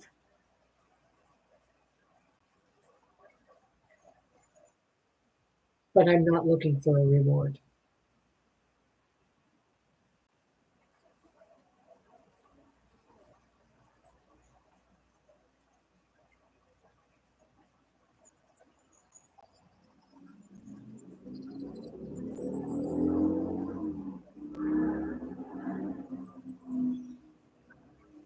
You know, you valued money and power and land and popularity over your own family.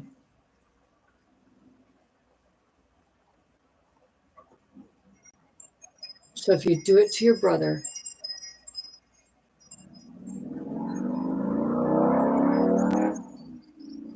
you did it to your mother and father, you'd most likely do it to your kids.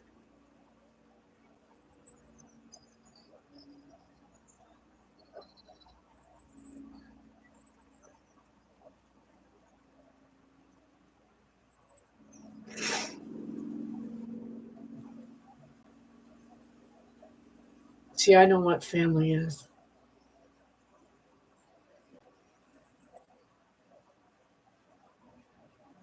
And I know what love is.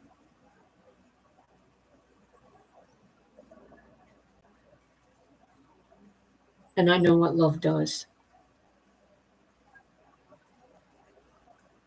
Whether for your loved ones or even for your worst enemies.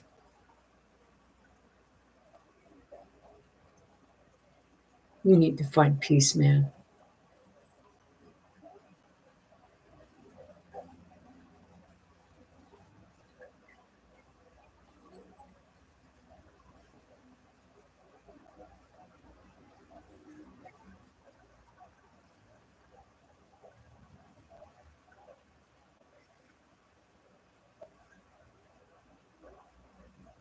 Do you know who should be sitting in that house?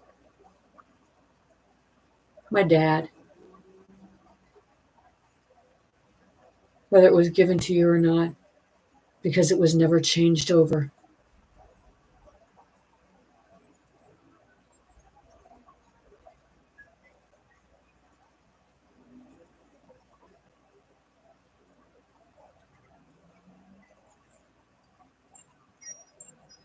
Tried really hard to push us out of there. Even made it fucking impossible.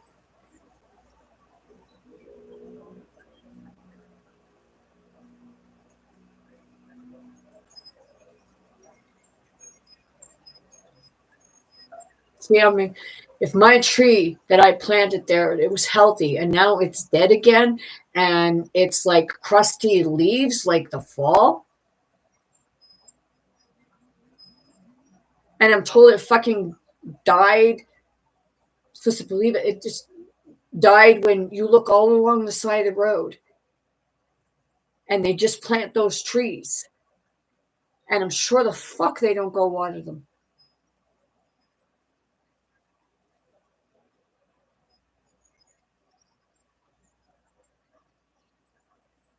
It's not us that don't belong there.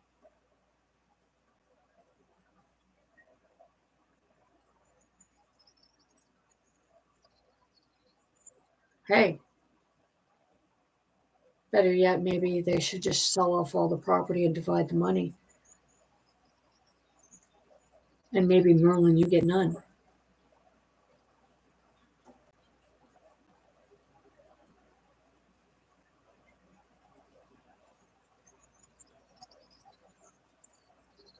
You know, anybody watched the movie The Sword and the Stone?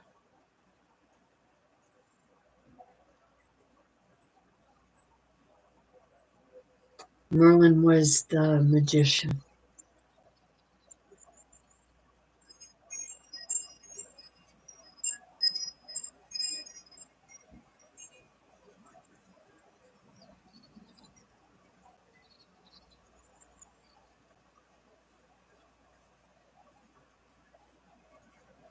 It's like the system will send in anyone and everyone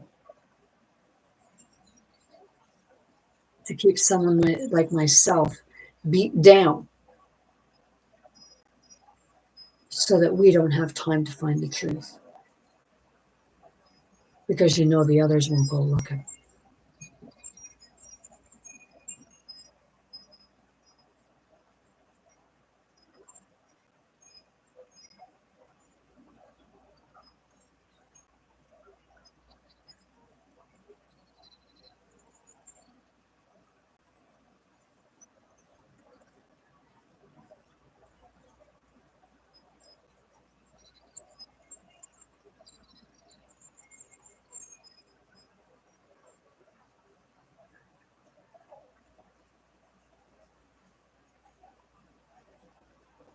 Right now, I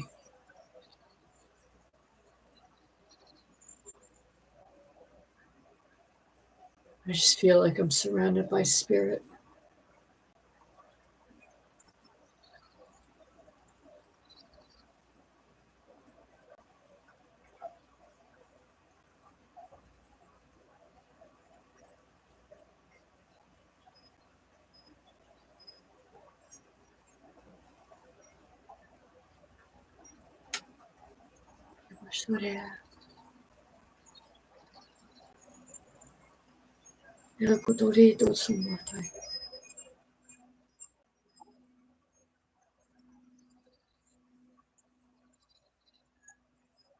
I give everyone the benefit of the doubt.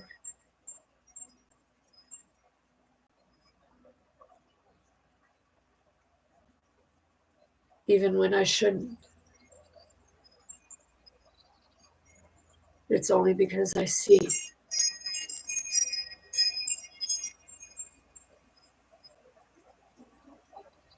I see something they don't.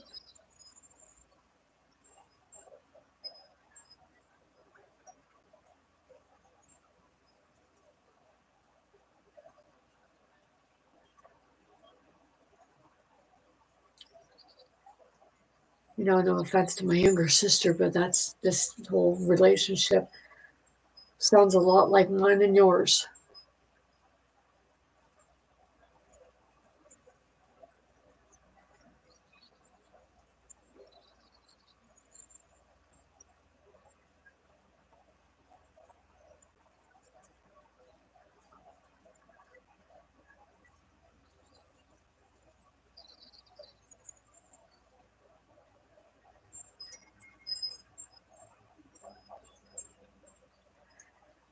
See, before I started this live, I was sitting in my kitchen and I was going to do it there.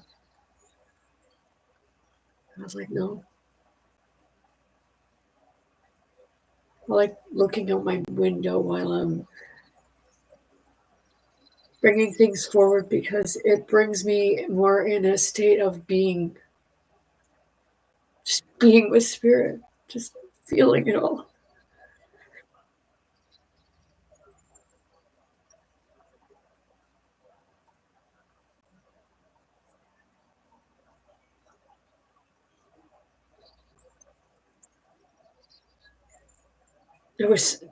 When I was doing this, I was sitting in the place to get the deeds, and was looking. It's like, no, not there. It's like, okay. And then all of a sudden, the person's name would come to my mind. It was like, check this person. And I wouldn't, and these are people like from fucking centuries ago.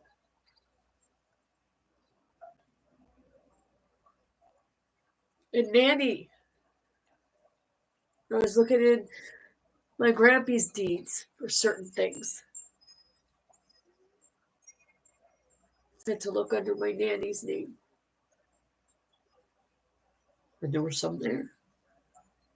Which, you know, you wouldn't, nobody would really think that there would be deeds in my nanny's name. Under my nanny's name. So, yes, I do communicate with the spirits. But it comes through when it needs to. My own family wouldn't want me telling them anything. And I wouldn't want to be doing that. It just comes out. When I was at one of my sister's place, where she was helping her with something, and all of a sudden, I heard my mom say, "Tell her not to ever pull my hair again."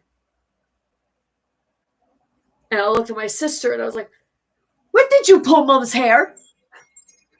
And she started having that awkward laugh. I didn't pull mom. What are you talking about? I didn't pull mom. It's like, yeah, you did, because mom just told me. And then she said when she pulled her hair, I wasn't there for that. And I'm sure the fuck you two didn't tell me.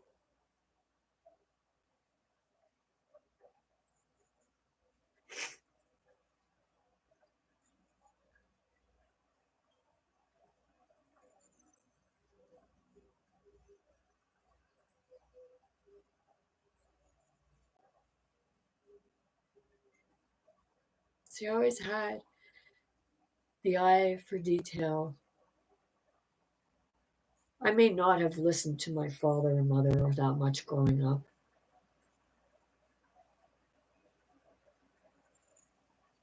Sometimes in the silence, you just hear something different. And it's that unspoken part of them. The parts that people don't speak out loud.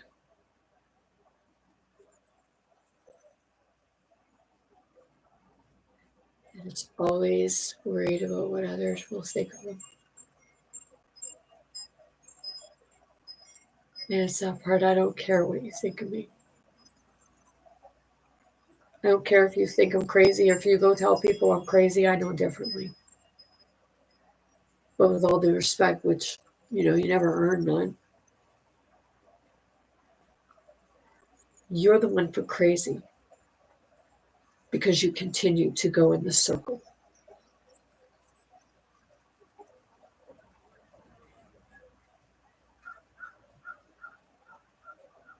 So, hey, as far as for me to go to work to do a resume, I just can't put this on paper.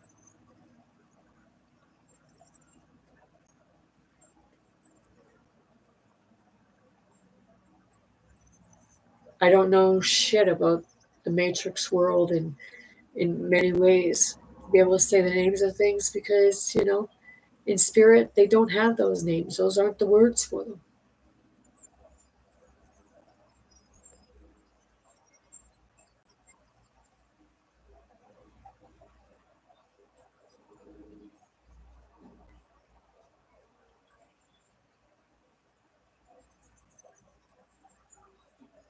So it's like,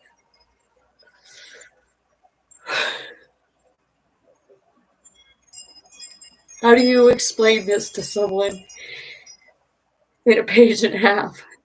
How do you explain this to someone in fucking 3 minutes of a video?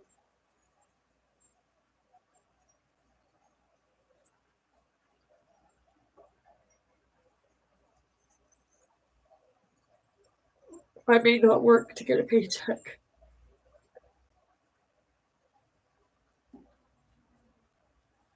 but I always am. Always working.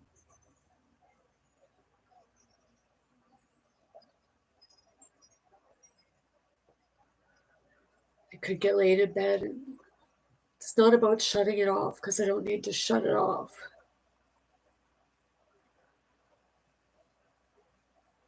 Because that was the problem.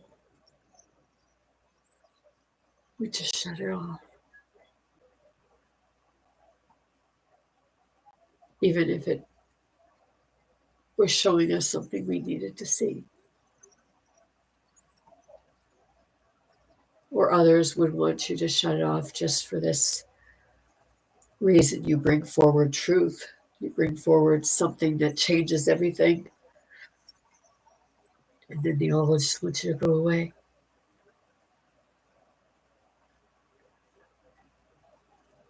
Sometimes because they don't want it to be told, and sometimes because they don't want to have to see the truth.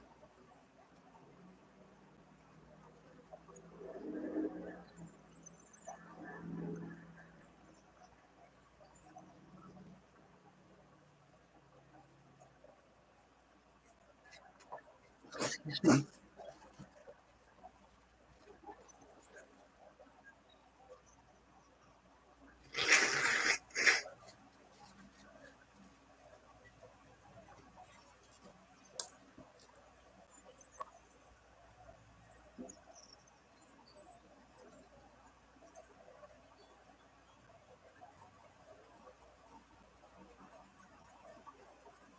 You hear the flame from the candle.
You know, getting on off topic,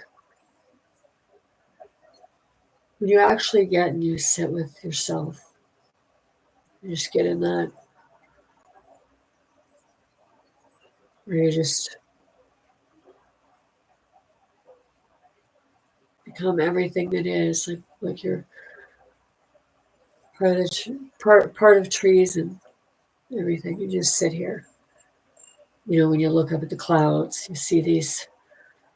You can see faces and images, even plain different things. It's not always faces. It could be animals, anything. But when you look at it, if you actually get in that same state and frame of mind, you can look at trees and see the same thing.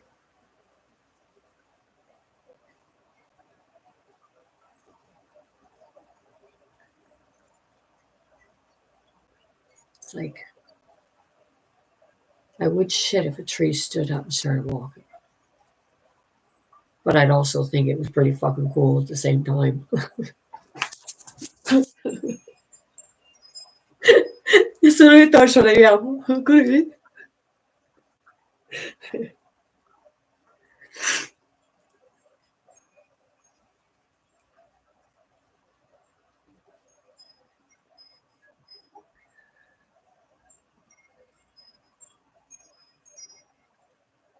See, I'm proud to be who I am. With all my flaws, with all my emotions.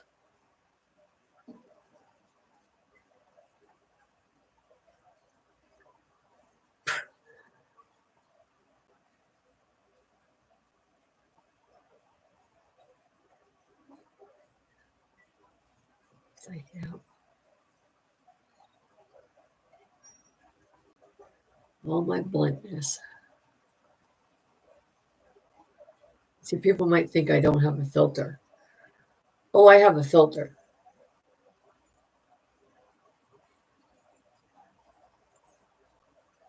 I just sometimes I'm pretty blunt and sometimes I just say it inside because it's like inside it gets heard faster.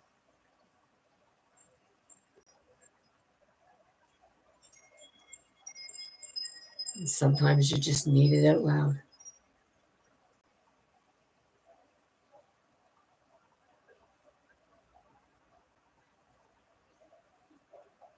How do people actually expect to solve anything if you can't even fucking talk to one another and be honest with one another?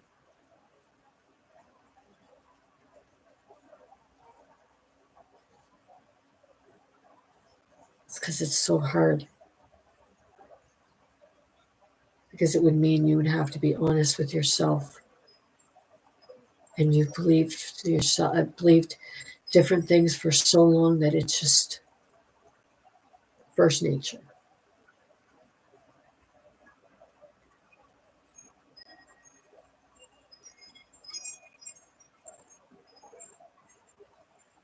To my uncle, I'm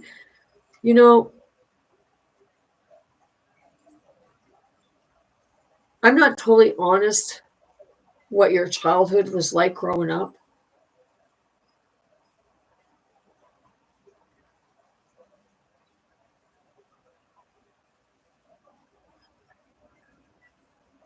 Maybe your brothers picked on you.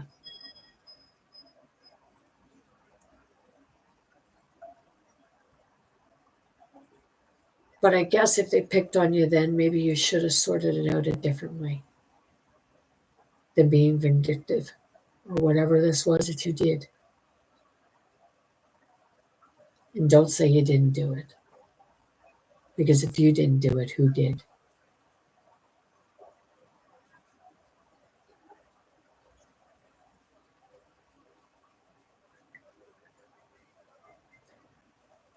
But then I'd have to ask, why would you go along with it?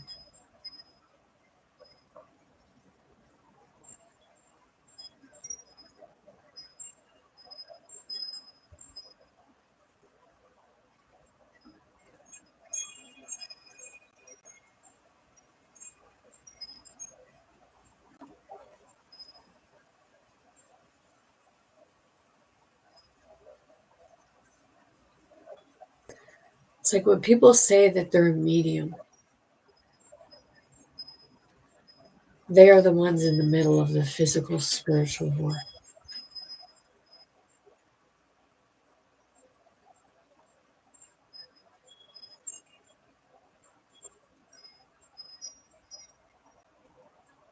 It's because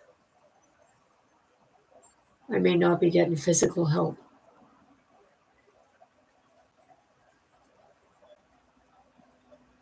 but Spirit's always showing me.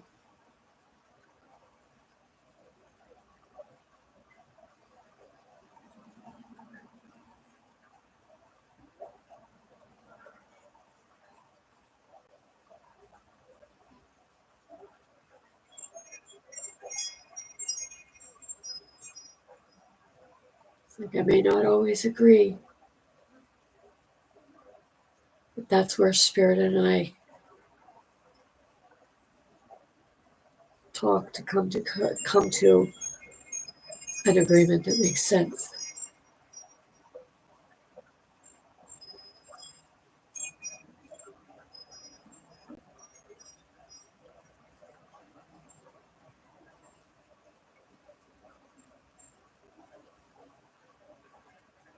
Yeah, sometimes it's like talking to your child, even children, because they always come in pairs. Some just don't make it all the way, and some come together.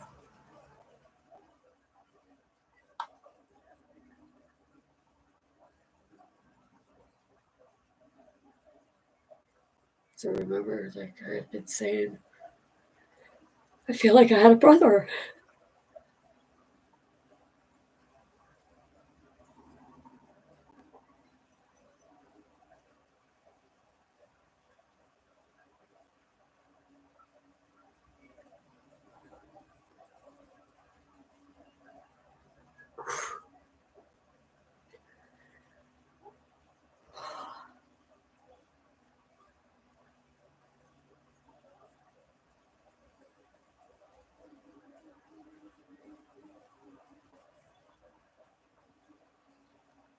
Sometimes it's easier to drive away what you don't love instead of seeing what you do have.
I always liked my camper when I had it.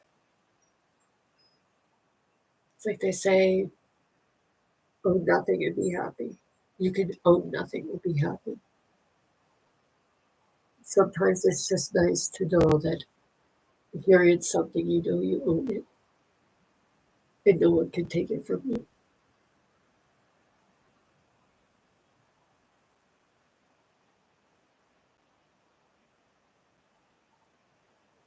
But why?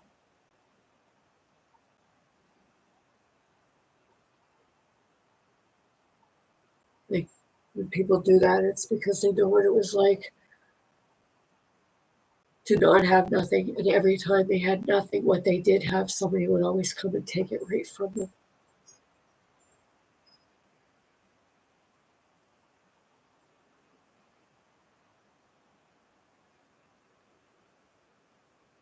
It would usually be the ones that already had access to it.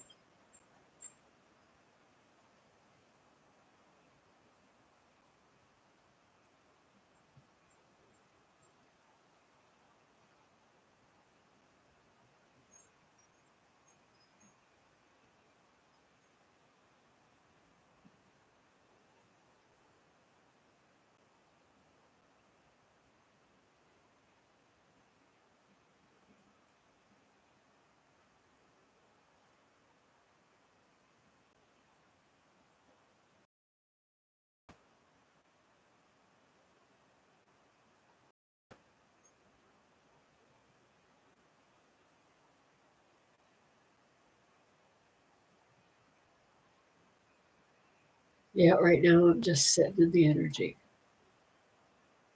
just sitting in spirit.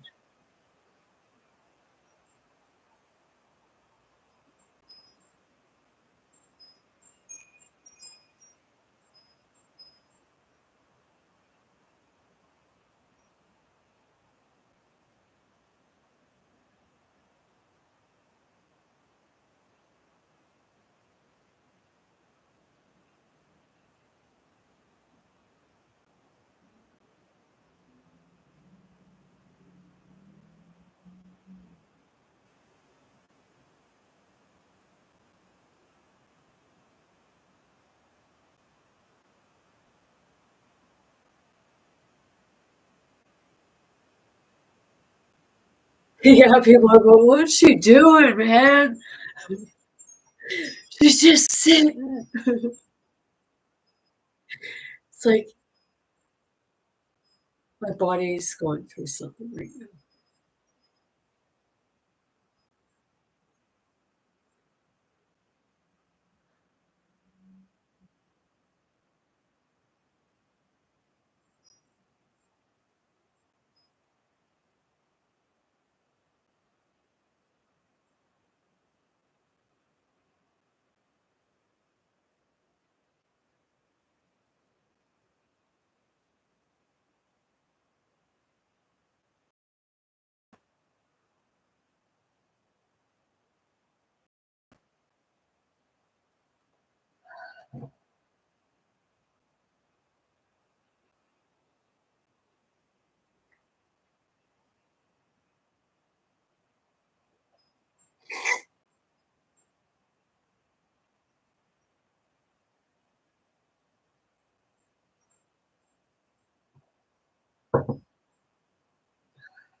No, and reverse psychology don't work on me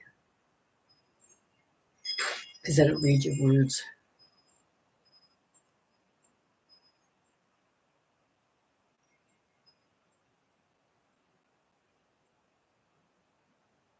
I see it.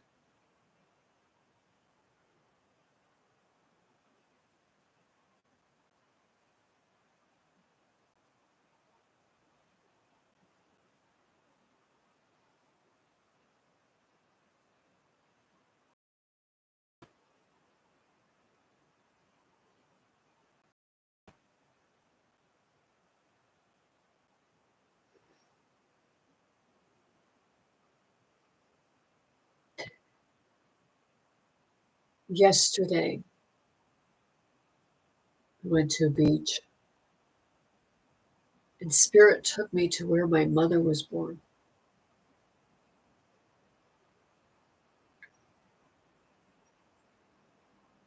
And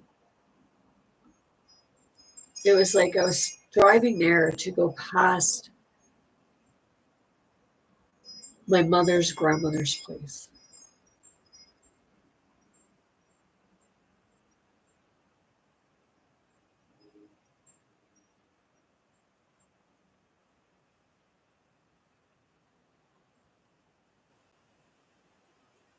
It was just weird. And when we come back out the road, we were looking up. Well, I happened to look up, and there were these 3 lights that were going through the sky, kind of like one up here, or okay, one up here, one here, and then one right about here, or about here. So they were in, and it was, I put it up on TikTok, and it was really weird because I know there was a air show, and I know like you're not supposed to have planes within that close proximity. And it was almost like they were in a formation. It was really weird. And another girl I know, she seen the same thing, and we were in 2 different places.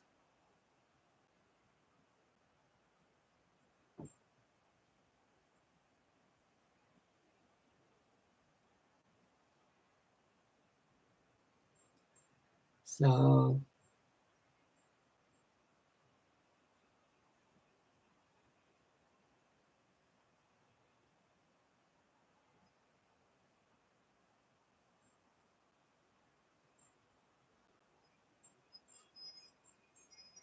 it's like, you know, you're not crazy when more than one person sees it. Isso não é, como é? Como tu si tu é cá.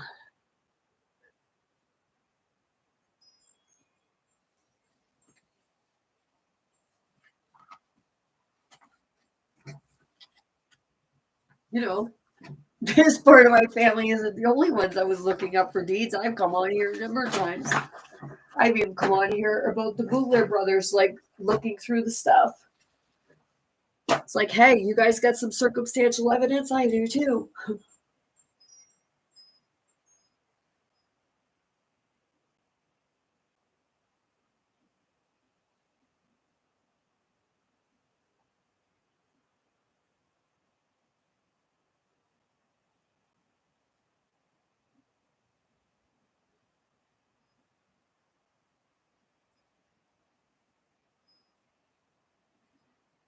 You have to go out the door. The windows don't open.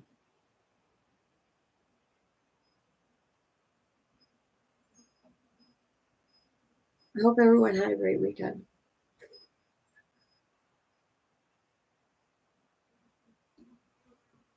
You know, when you work with spirit, you got a lot of people that don't like you. And you have like a lot of, especially if, like, you know, like if somebody else is going through the same thing, and sometimes, and most people don't even know it. That's why they say, you know, they know not what they say or do. And that's why people are like, oh, what? It's like, okay. Like, maybe you should take a journal and write down everything you say so that you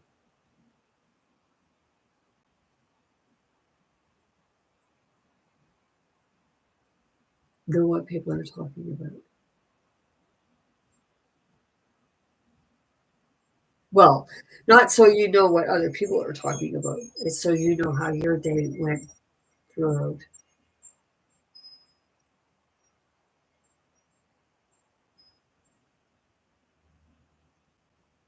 Every so often I go look at my journal just to remind myself of how far I've come and what I've figured out, looked into and wrote down. And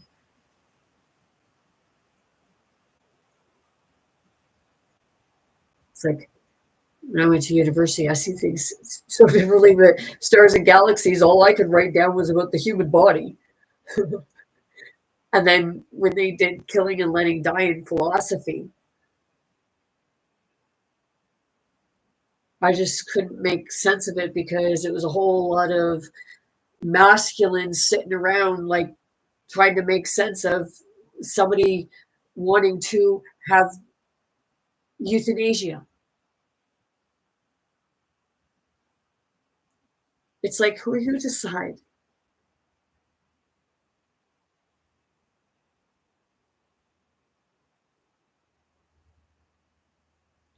It's like, do I agree with it? It's not my part to disagree or agree with it. In the end, it's not that it's that person's decision, that family's decision. That's a part of, doing what's best for the person, not yourselves in situations like that. Hearing the person and not yourself.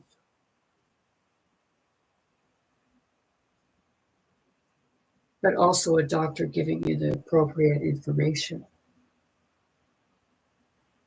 Because I don't think they tell you that they paralyze you first and then give you the second one, which makes you feel like you're drowning.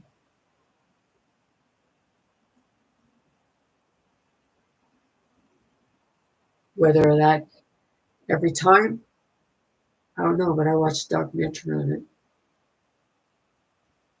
Everybody likes to live by documentaries and not look at their own life as being one.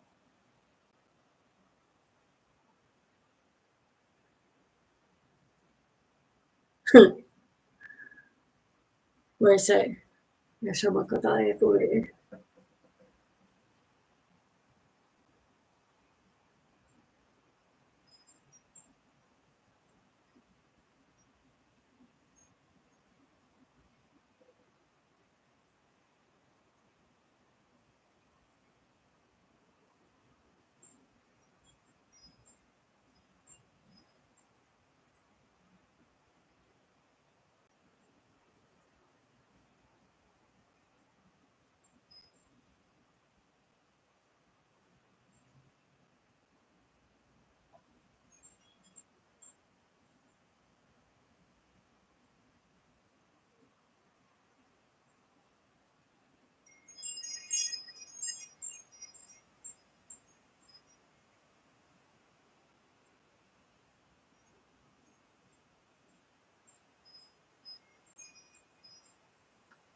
Just the sounds of birds, looking at nature and hearing the birds and just like even a bubbling brook.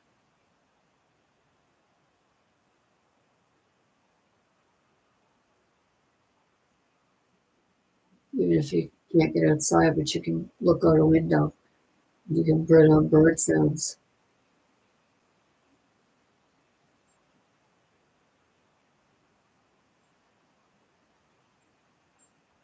That's being in now. I went to the beach yesterday and people understand what it means to be in the now moment.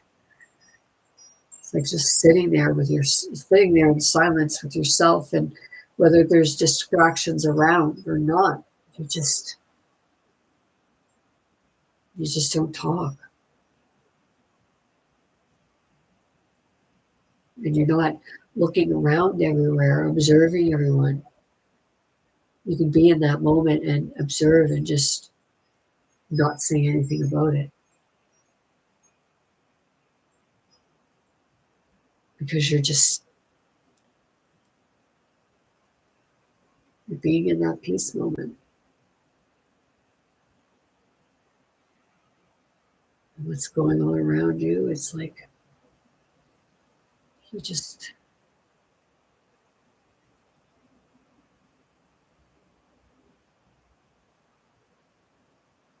it's a now moment.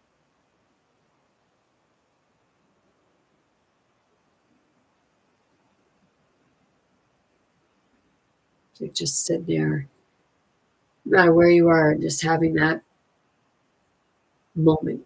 Still be in the place, but you're just learning how to just have that moment. That's the true meditation. That's the master meditation.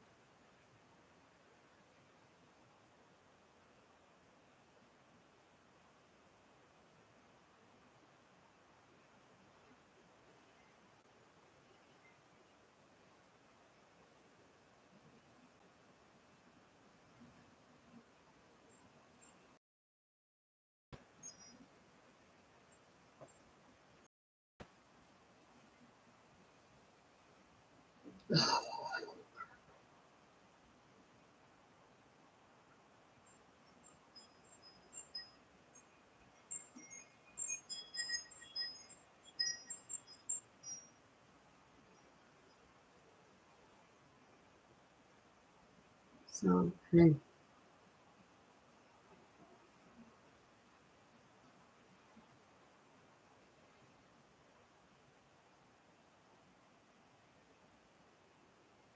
Social media can cause a serious disruption, but it can also help to heal a lot if it's used properly.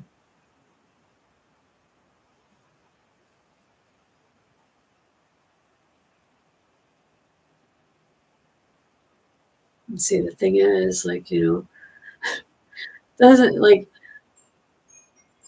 if you know the people around you, then the people around you probably already know your business anyways.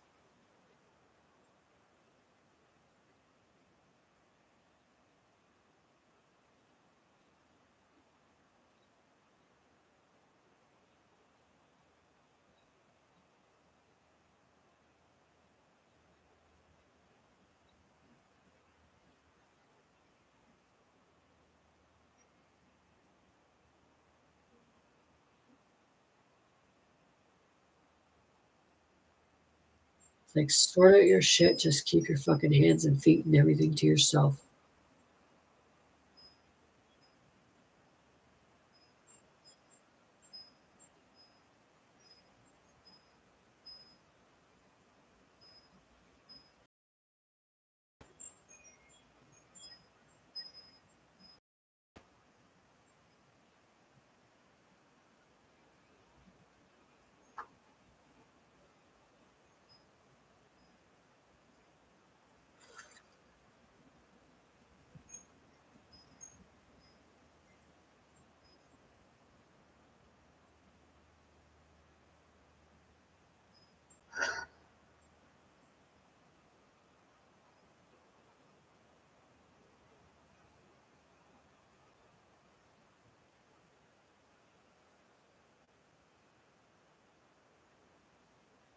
Yeah, it's right now. I could just sit in the moment, and it would be like I'd shut everything down, and everybody look at me like I'd be sitting here like this. 5, 10 minutes later, I'm still sitting, and like, what kind of channel is this? It's welcome to the spirit world. Receita reaction è vocale, è potuto.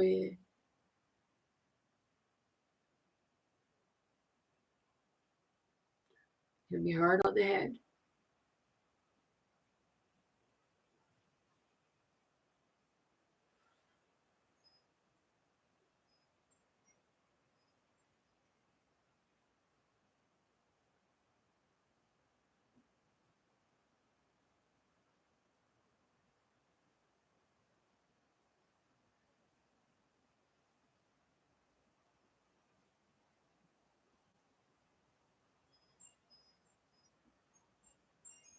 Like, snap.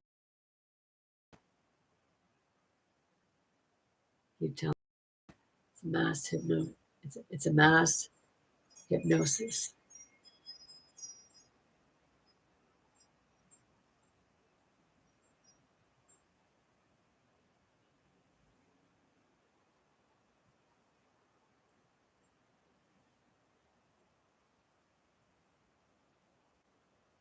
So you hear different things of people saying, you can't wake any more people up. You can't wake them up.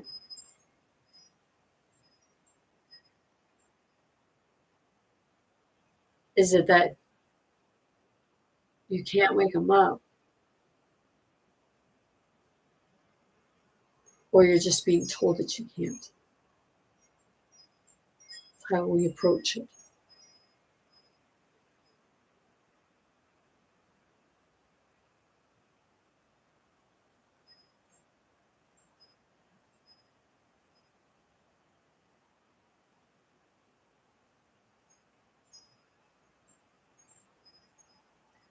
Show them something they already know.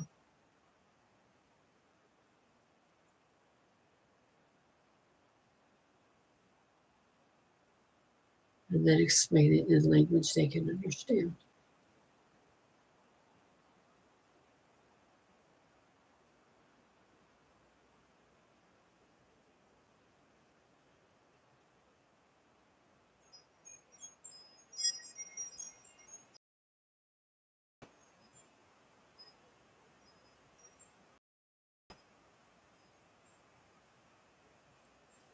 Well, if my son's cat's outside, I hope he just stay close to the house. Because he's starting to go out. He's been out a few times, and he's gone out on his own. Like, I have the door open, and he'll like this, and he'll creep up to the door, and he'll look, and he'll go a little further, and he'll sit there for a minute, and he'll stretch his head out and like that, and then he'll go a little bit more, and then he'll go right around take the corner and just kind of inch his way. It's cute watching him. My other one, my cat, when I brought him here, I had him tied up to my trailer, and then he got used to the parameters, and then he would kind of like go to chase him. He'd run and he'd get out of the leash, but he would come back. And now I just holler his names and shake the treats and sometimes just whistle. And a lot of the time I just have to go inward and call them that way, because cats travel through parallel worlds. Well, I know I don't always get the same one back. I can feel it when it comes up. Like, I know the difference. Oh, you don't worry about what I know and what I don't know. I know what can come in with them. Now we're talking about like the spirit aspect of things, but it's no different than what can come in on people.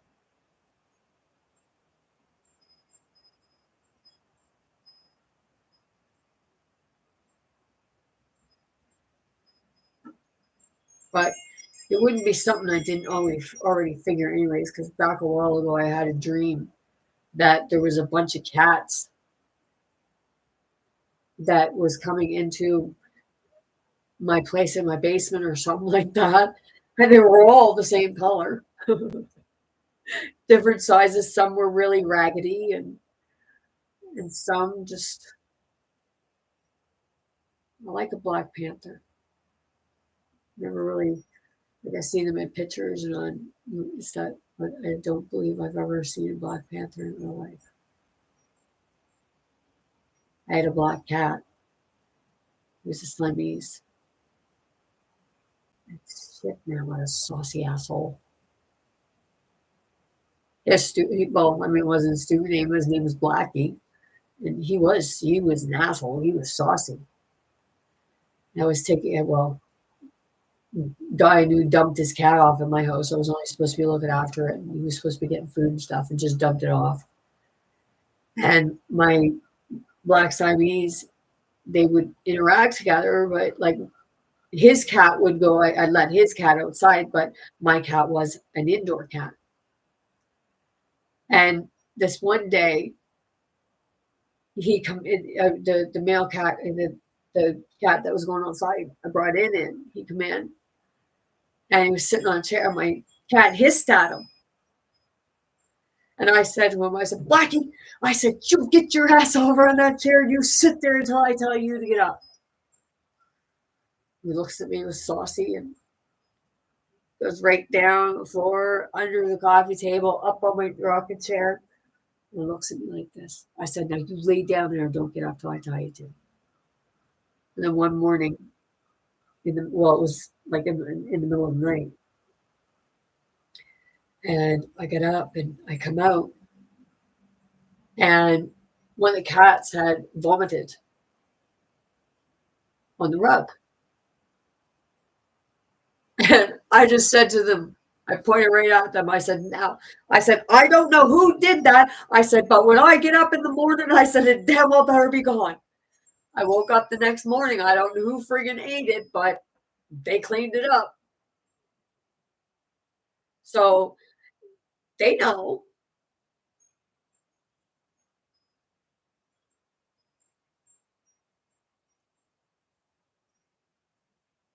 So now I'm explaining where I am able to get this.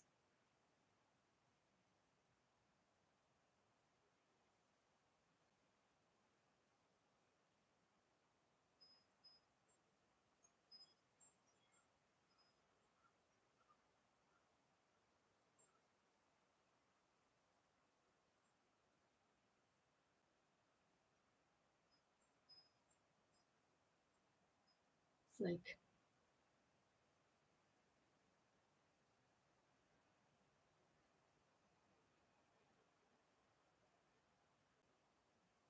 like when somebody tells you something and they sound like they're just mad hatters or what have you, think you're crazy, you want to walk them, you might want to know what you're witnessing.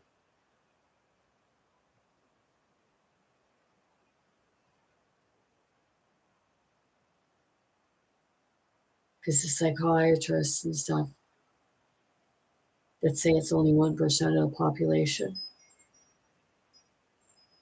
What, so the billionaires only get access to it? Like, are you serious? I guess you're looking at the fucking pyramid.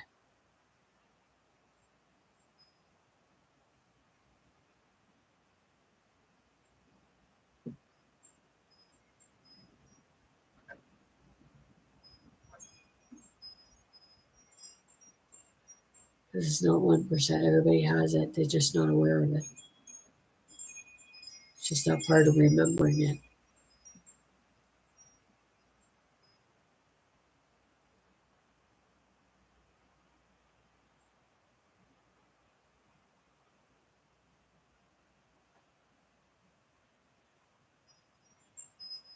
Yes, eu tô Emi kataburesha la kaya no kurusi her. Ito pure, yan san.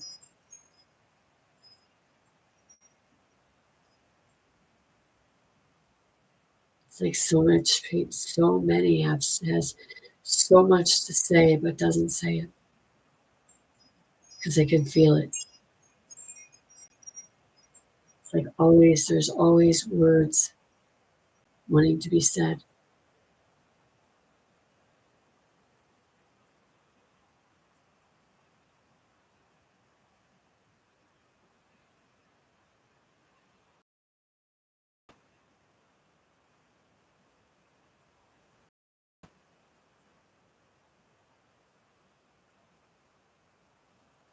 You know,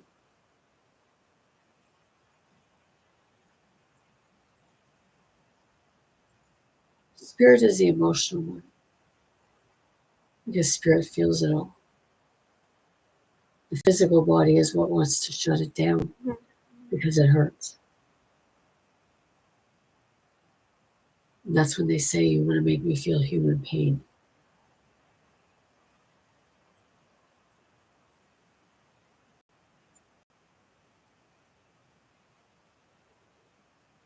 Helps you grow. That's it. I'm talking about like allowing yourself to have the emotions that you feel, but remaining in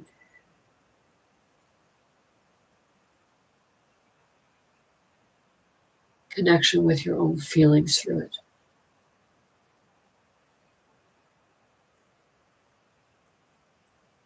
Knowing why you're feeling it. Directing it where it needs to be, not where it shouldn't be.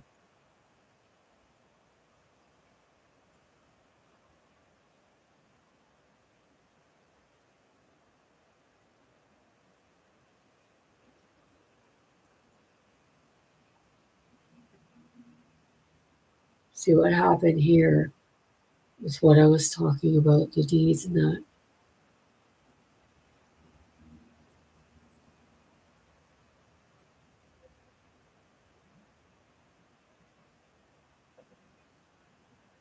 It's a disconnection.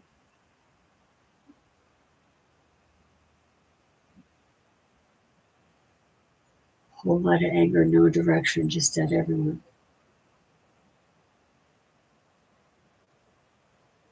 But your family. That's where it goes.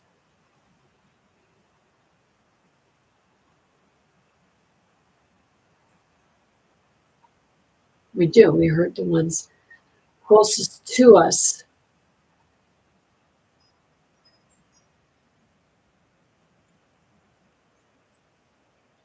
It's always that one that's scorned.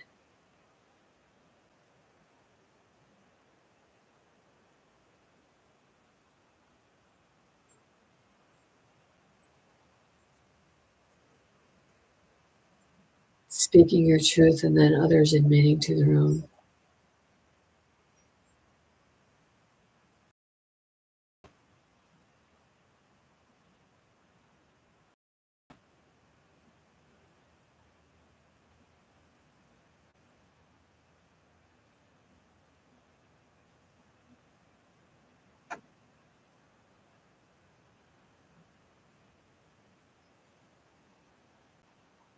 Yeah, I feel like one eye is crossed and one eye straight.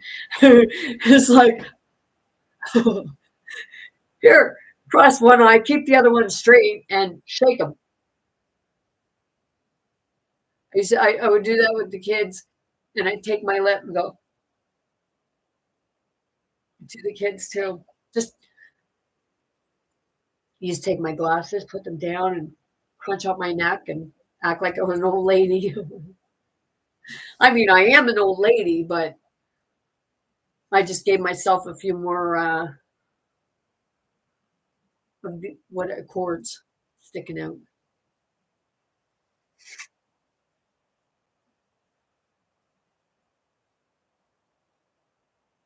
Like those filters. Everybody's doing that. Like I did it. They're saying over 50. I didn't use filters or anything. I just kind of explained things. I didn't do the, but I've used one of those age filters too, like just to have a look at myself. Oh my geez, hard looking. It's like, yeah, the old crone. It's like, who knows? Maybe I do look like that to some people. But, hey, I did see myself. Well, I'm still trying to figure out. I believe I thought it was my sister, and I think it may have been when she was 75 years old, and we were both in the mental institution.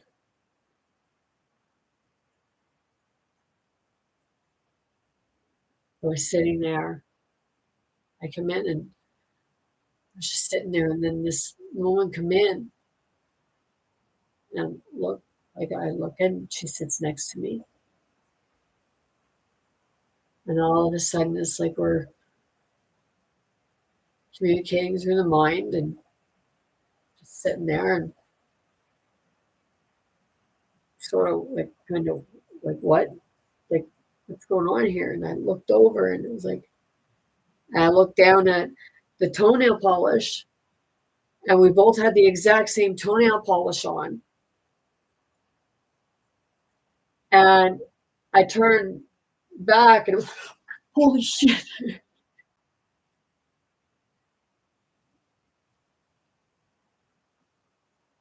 And then I just kind of sat there with her once I realized what was happening. And I was sitting there and just communicating through the mind, talking with one another.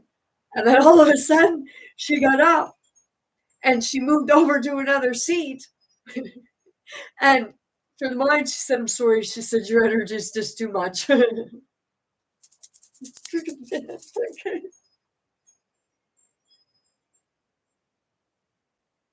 So I was like, okay. And then,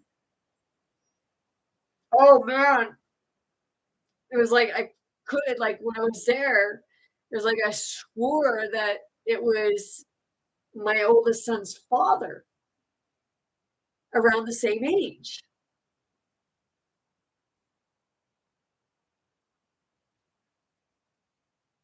And oh yeah, they moved me to another hospital because I were like I did go through like it was like I was seeing it.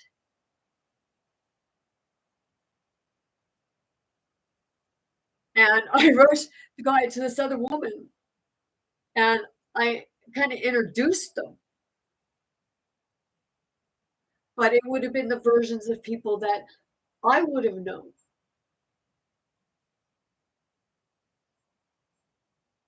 So it was like, well, I'm not going to say the names, but one of them was my name. And it was just really freaking weird. And then the next day or later that day, I was walking past the the games room where they had well, I mean, you could color in there and play card games and crib or chess or something like that. And you had the TV in there when most people were always watching the news or something like that. And I just happened to look in, and the woman, she was in there. She was in there laughing, and it was just like it was almost like a breakthrough. And then the first time I was in there, I think it was first or second time, I went in there, and I was in the part where before you get your room, you stay in the administration part, and I was in there, and this heavier set woman, like she was, you could tell, she was very confused, and she said that she just messed herself. And I went, and she kept saying she could hear a bunch of keys, like warden keys.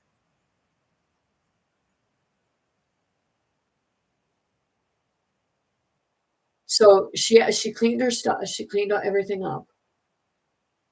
I kind of like didn't clean anything up, but and then the next day, that woman was. It was like I seen the woman go, but then all of a sudden I seen, and it was like really, really weird. It's because spirit is showing me at different moments.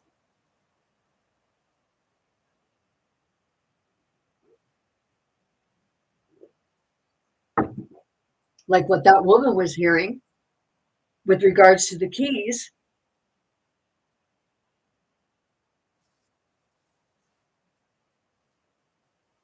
Like, was she a spirit?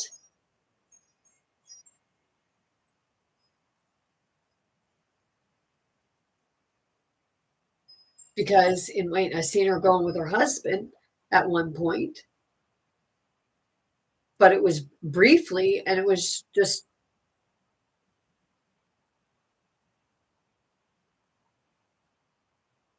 they come to you at the time that they need you, or at the time that you need them.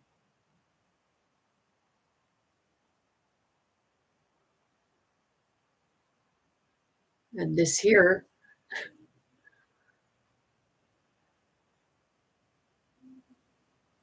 and I know I'm not done looking.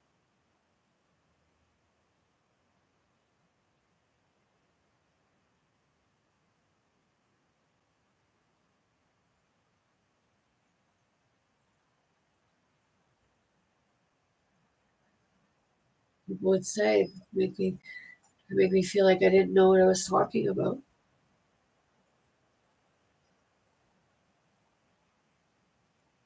But I didn't stop.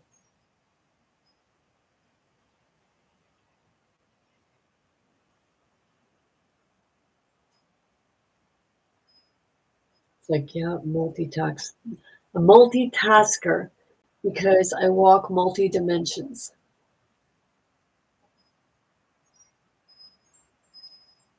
Multiverse.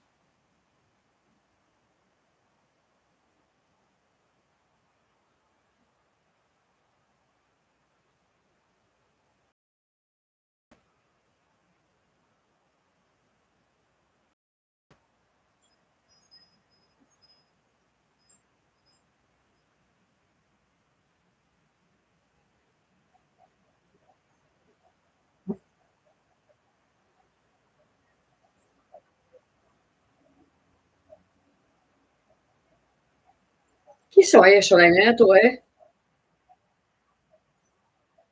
Seriously? Jaka, korjata viisimu tutuissa sukukuja kertaa. I'll put you in orange juice. No, they go in it. I don't put them in it. They go in it.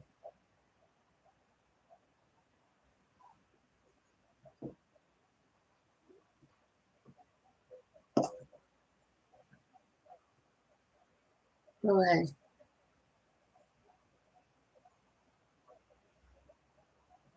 Next time you hear that inner voice,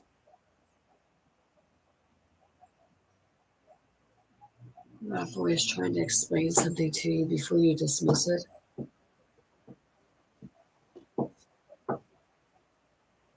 try to find out what it's trying to explain or talk to you about.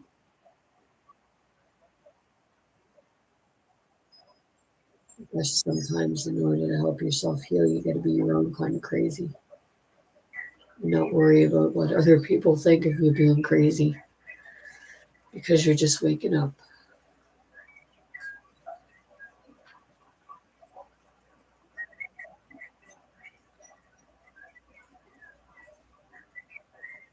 If they tell you you're crazy, it's because what you say has truth to it.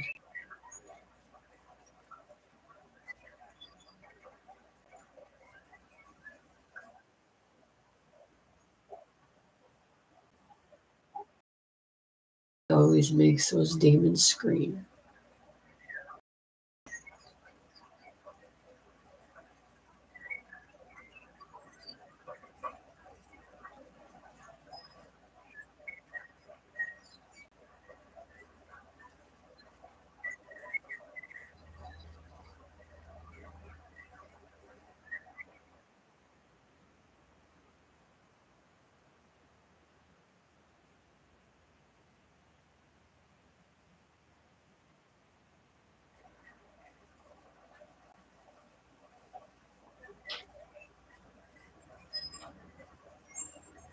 Come to help the people.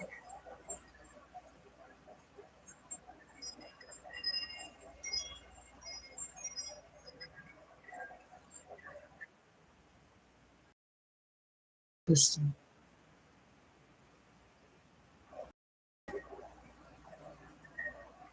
see everyone's needs. But you teach everyone how to heal. And I'm not just talking physically or mentally.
I really thank my lawyer for this.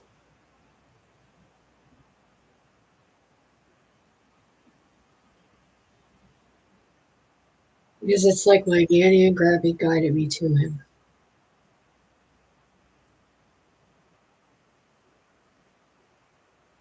Because my Grampy knew him.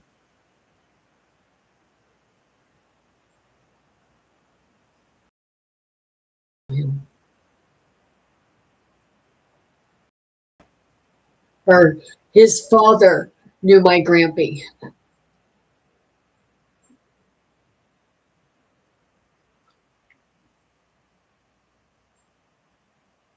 And whenever, because they get their horses shoed. When my Grampy would go to the exhibition each year, and they'd be in the barn together.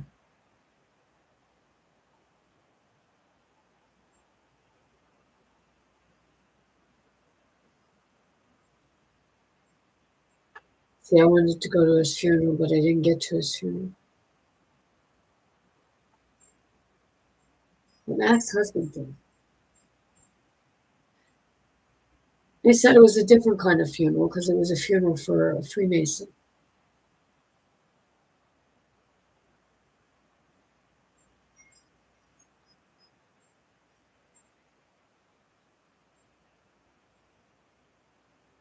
So that's why I believe that my nanny and Grampy guided me to him. Because I met him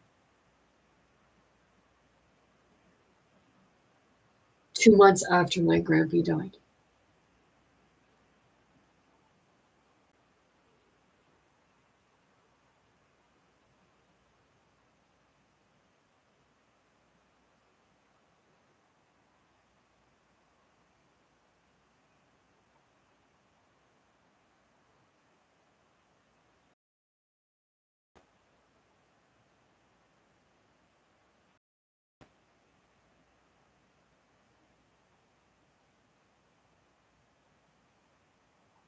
He might have been a slower lawyer because he was an older lawyer. But he's seen my potential to the point where I got all of his legal books right from the time when he started school. And I believe he became a lawyer in 65.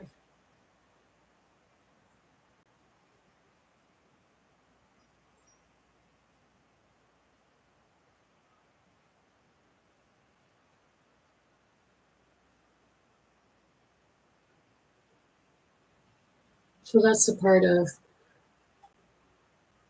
following the signs, because the Spirit will show you.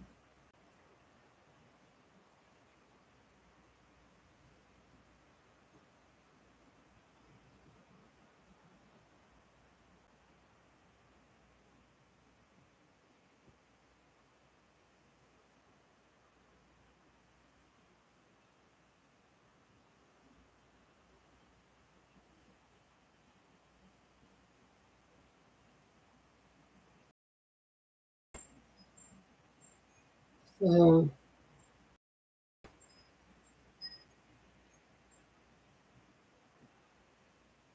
do I think there was a will?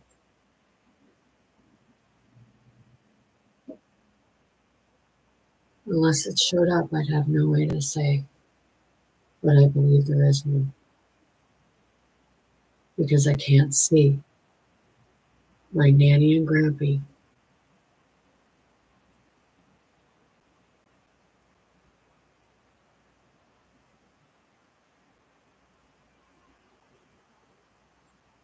Leaving the kids like this.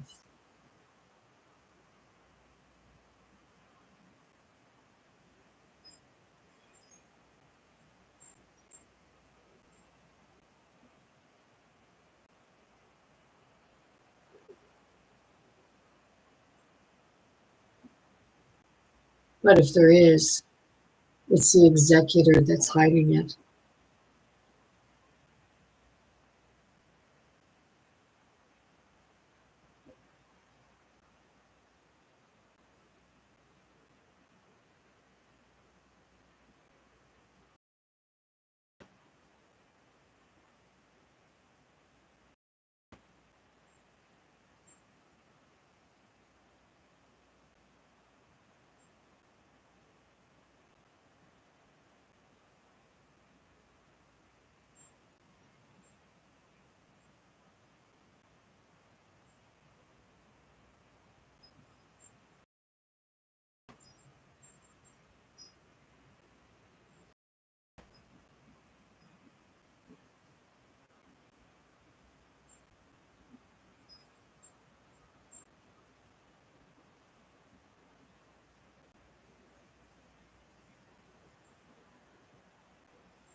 I'm just sitting with it right now, sorting through, having a look. See, I don't look in my head.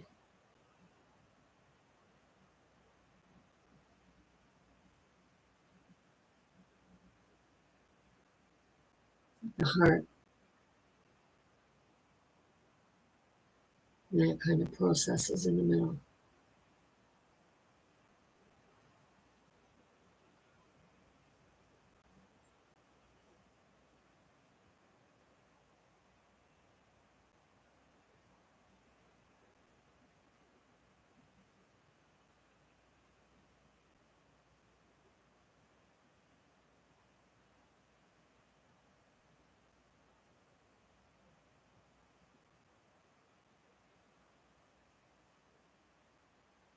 See, went out Friday night and spent time with my family because I figured, either they're not going to leave me or it's going to cause friction like everything else has.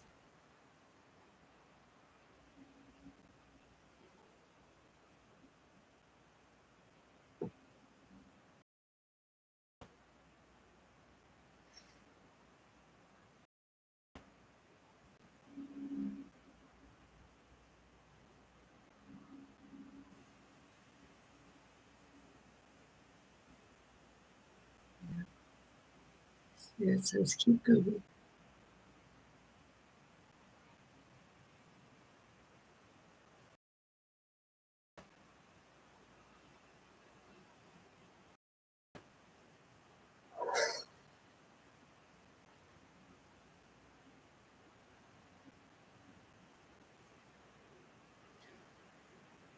Oh,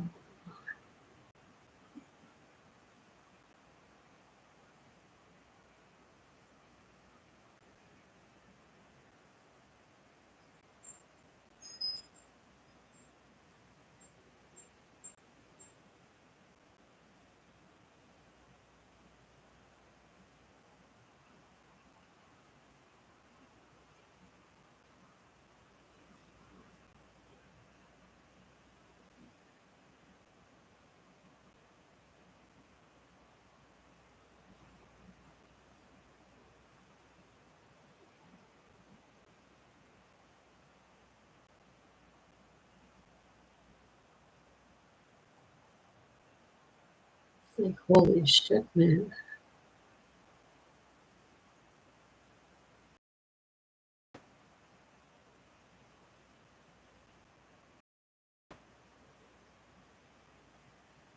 It's like the part of everyone's just sitting.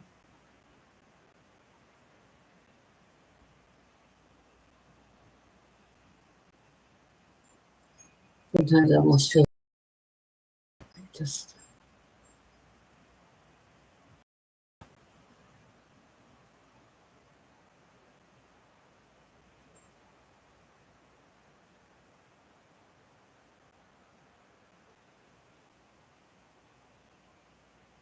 Easter Island.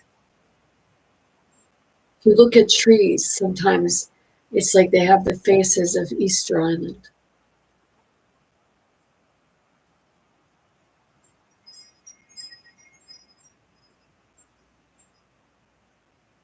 Are they trees? Just like,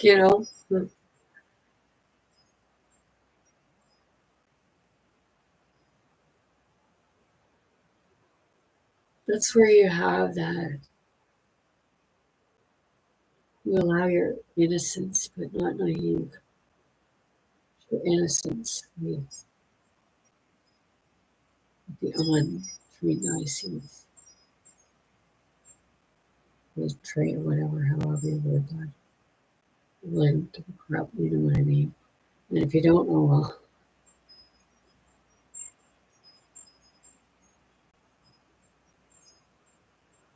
your innocence helps you to see what most can't because they feel they're in a grown up. You can actually be in both because it's like a grown up seeing it through a child's eyes.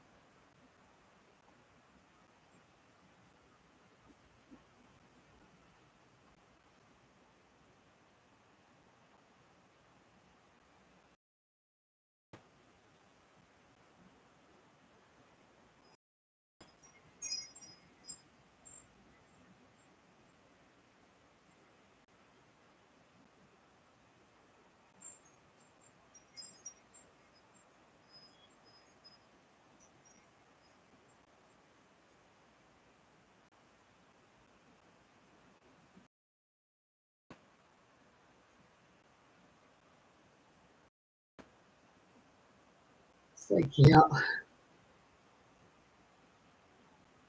I just felt like Duke's up.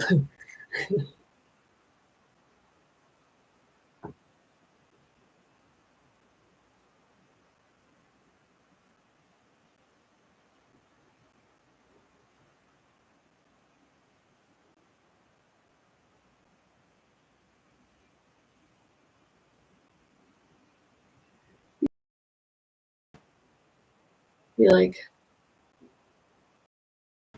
asking somebody what they feel their punishment is or what they feel should happen for things that they do. See how they answer.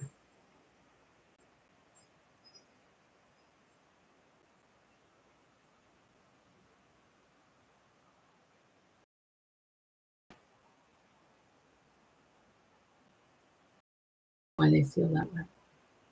Why they think it should be that way.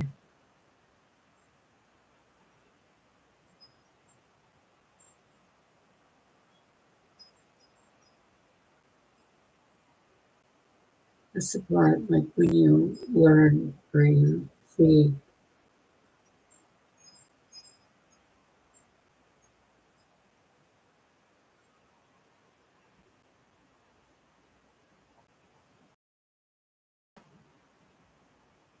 with your heart.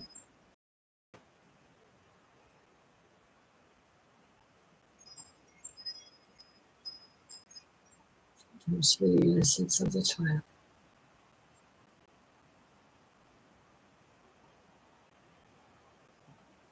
Because the child feels everything.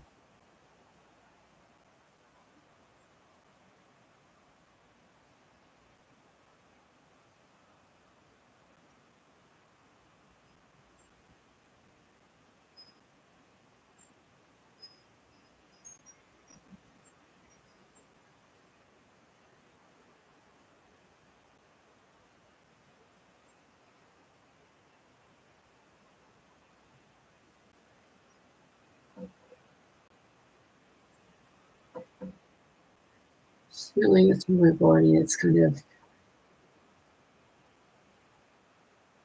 right there on my forehead.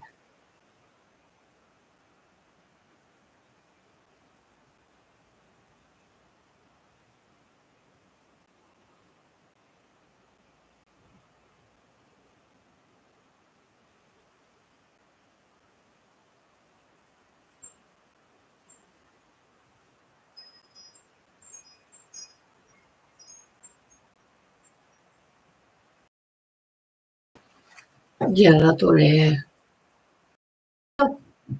Mau già niente. Ghialato pure noi.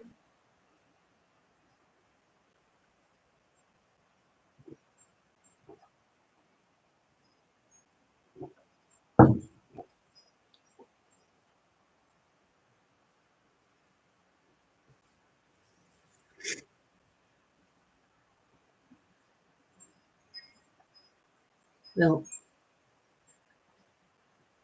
I'm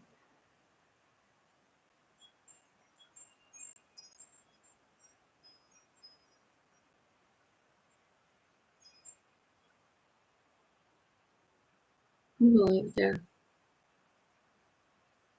I'm just gonna sit here and just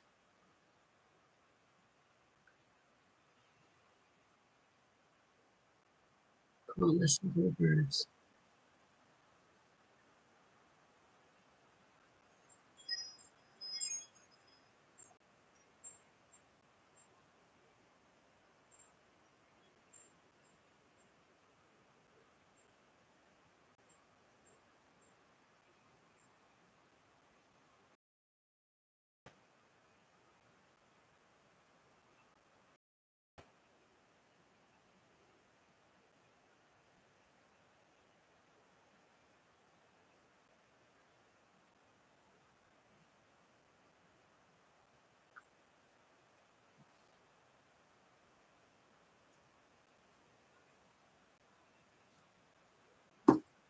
I'm gonna leave it there.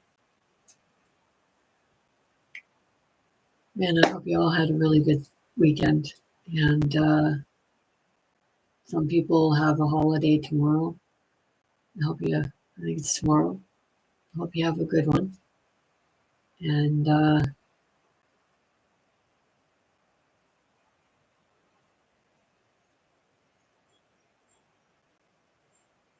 spend it with family. And sometimes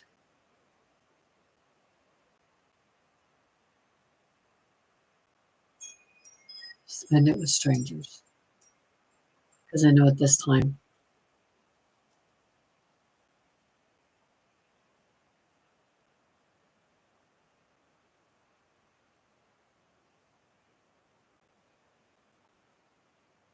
the minute you give up on families, the minute you give up on yourself.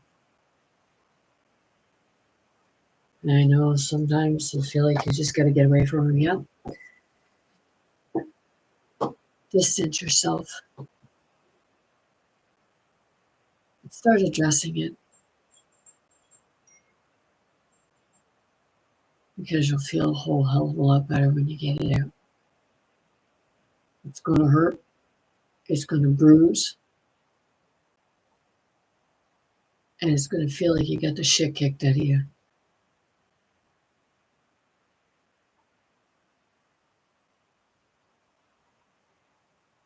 But you'll love yourself for it later. That being said, I'm sending you all much love, light, many blessings, and most importantly, very good health to anyone and everyone wanting, willing to receive and accept. I want you all to be big, bold, brave. Most importantly, be yourself. Be your authentic self. Be who you are, not who somebody says you are. You have to be. Be kind to yourself and know that you have more strength than you can comprehend at times. Send you all love. Good night, good to wash, good to waste today.